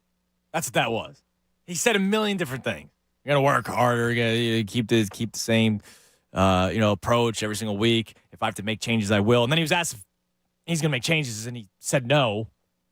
Very short and blunt. Go ahead. After this last game, do you feel like you need to make another coaching change? No. But he first said, if I have to make other changes like we did with the defensive coordinator, I will. What are the changes you're going to make, dude? At this point, you are what you are. And I don't want to, attack Ralph, but I love that Ralph still has this positive attitude that if they get things together the final 3 weeks of the season, they'll become good come playoff time. Get together what? Beat up on the Giants and the Cardinals? We make fun of the Cowboys for that. I'm sorry to point out the fact. We point out that the Cowboys can't beat any good teams, but then they beat the bad teams. So we're going to celebrate the Eagles beating the Giants twice and the Cardinals once, and that's going to all of a sudden make us feel better going into the playoffs? Look, you know me. I'll get hyped up. Come playoff time, I will get fired up, whoever they're playing, on the road or at home. I don't care. Go Birds, EAGLES. But I'm telling you right now, I woke up this morning and thought dead man walking. And I don't do hot takes. I don't make sweeping judgments. I don't do that. But what I saw last night tells me there's no coming back from it. They can win a couple of games. You already have enough issues in this freaking locker room because they lost 2 games. And that tells you about the culture of this team. They lost 2 games, back-to-back weeks. And all of a sudden, there's anonymous reports all over the place. And then they lose last night to a team you absolutely cannot lose to.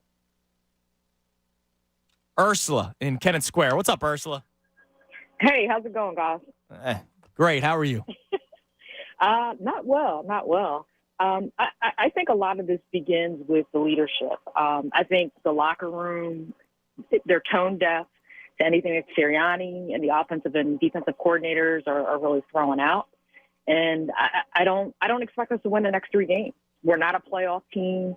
We're not cohesive. We haven't been the entire season.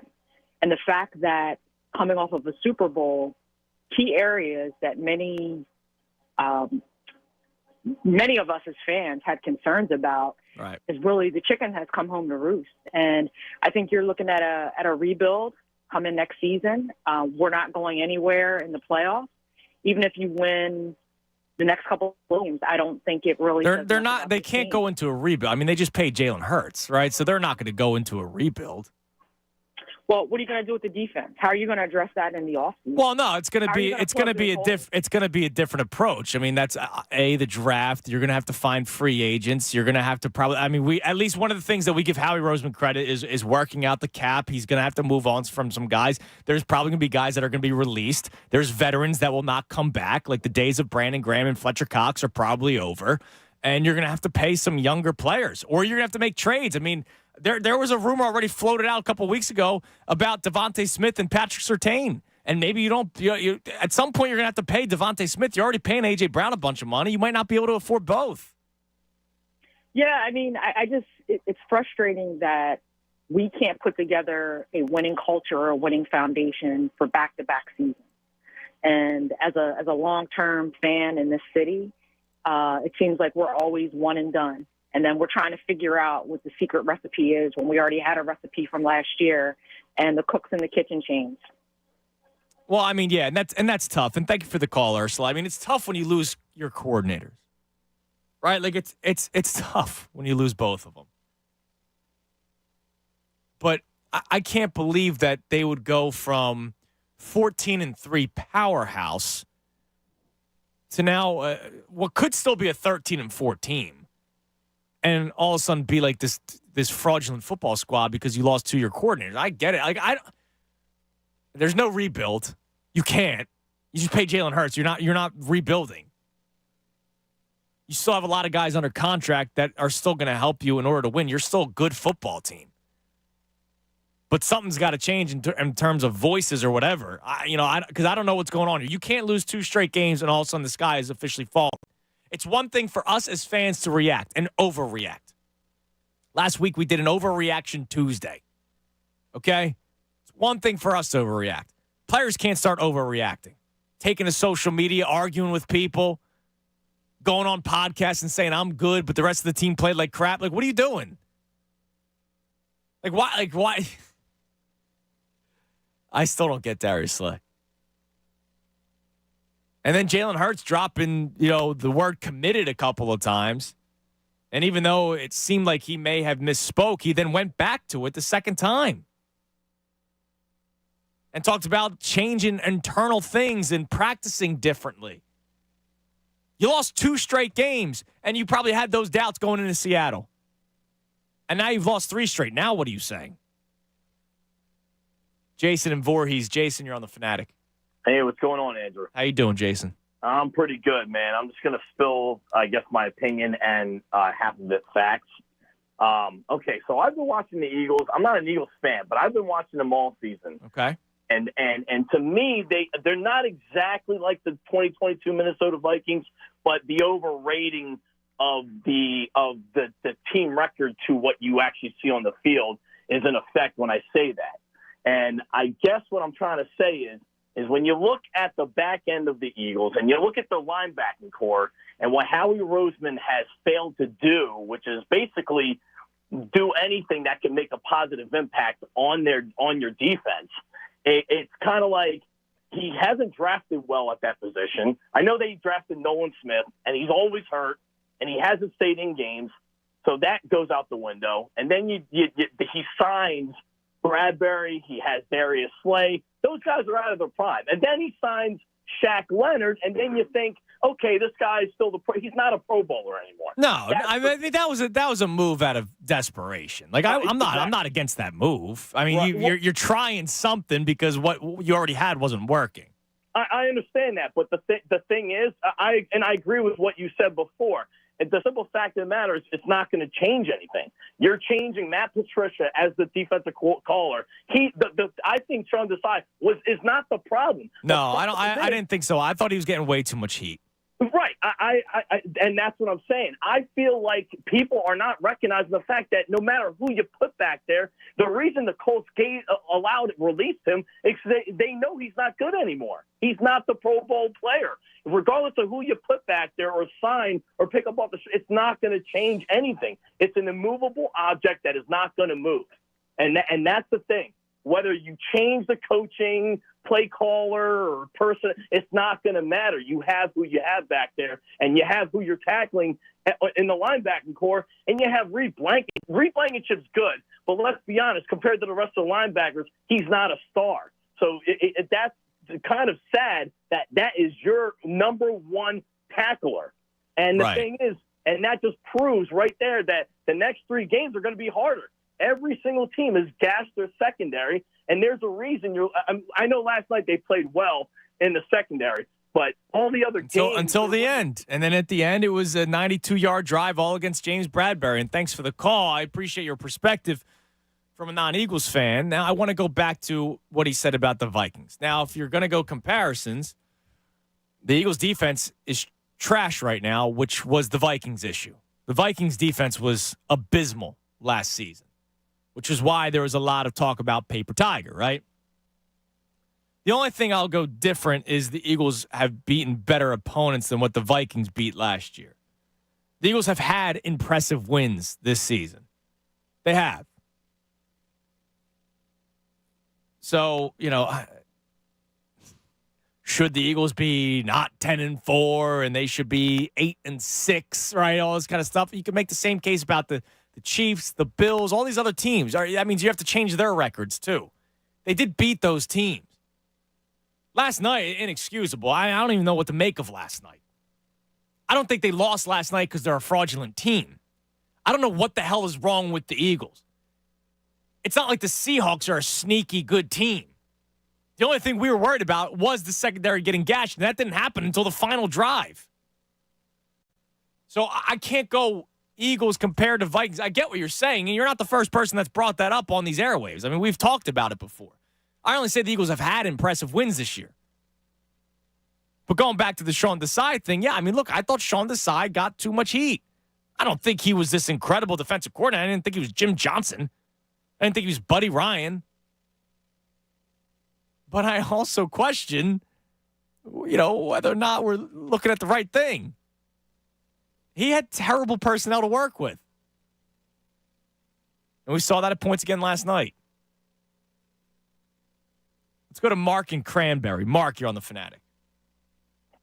Hey, what's going on? Hey, Mark.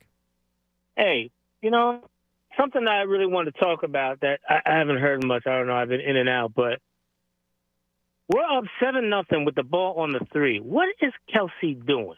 Just snap the ball. Why does he got to make it about him? It's not about him. He's been doing that his entire career, and it's worked. Don't do it on the 3-yard line. Stop doing it. Stop doing the thing with the hand next to the ball. And why give the referee any opportunity? They hate the tush push anyway. Yeah, I mean, he's been doing his whole career. I will say this, Mark, something that you bring up that I actually took note of yesterday. It's been recent weeks, and I'm not saying this is Kelsey, but there's something been going on between Hurts and Kelsey. They have not been on the same page. And I know you're playing in Seattle. It's loud yesterday, and Cam Jurgens is out yesterday, so you're probably doing the silent count, and you're relying on the backup right guard to do that for you. But the last couple of weeks, they've not been on the same page, Hurts and Kelsey. Do you agree? He doesn't do that. We get the first down. We go up 14-0. Seattle. Yeah, but he's been doing it his whole career. He's not making it about himself. Saying, would Seattle quit at 14-0? They wouldn't quit. They probably would be on their heels with Drew Lock. They wouldn't quit, but it's still the first quarter. They wouldn't quit. They've seen what other teams have done against the Eagles secondary, so they're not going to quit.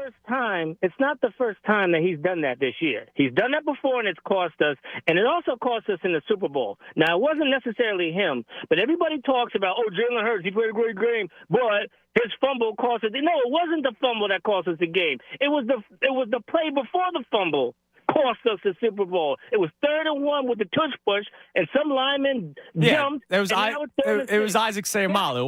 It wasn't Jason Kelsey. It was Isaac Seumalo.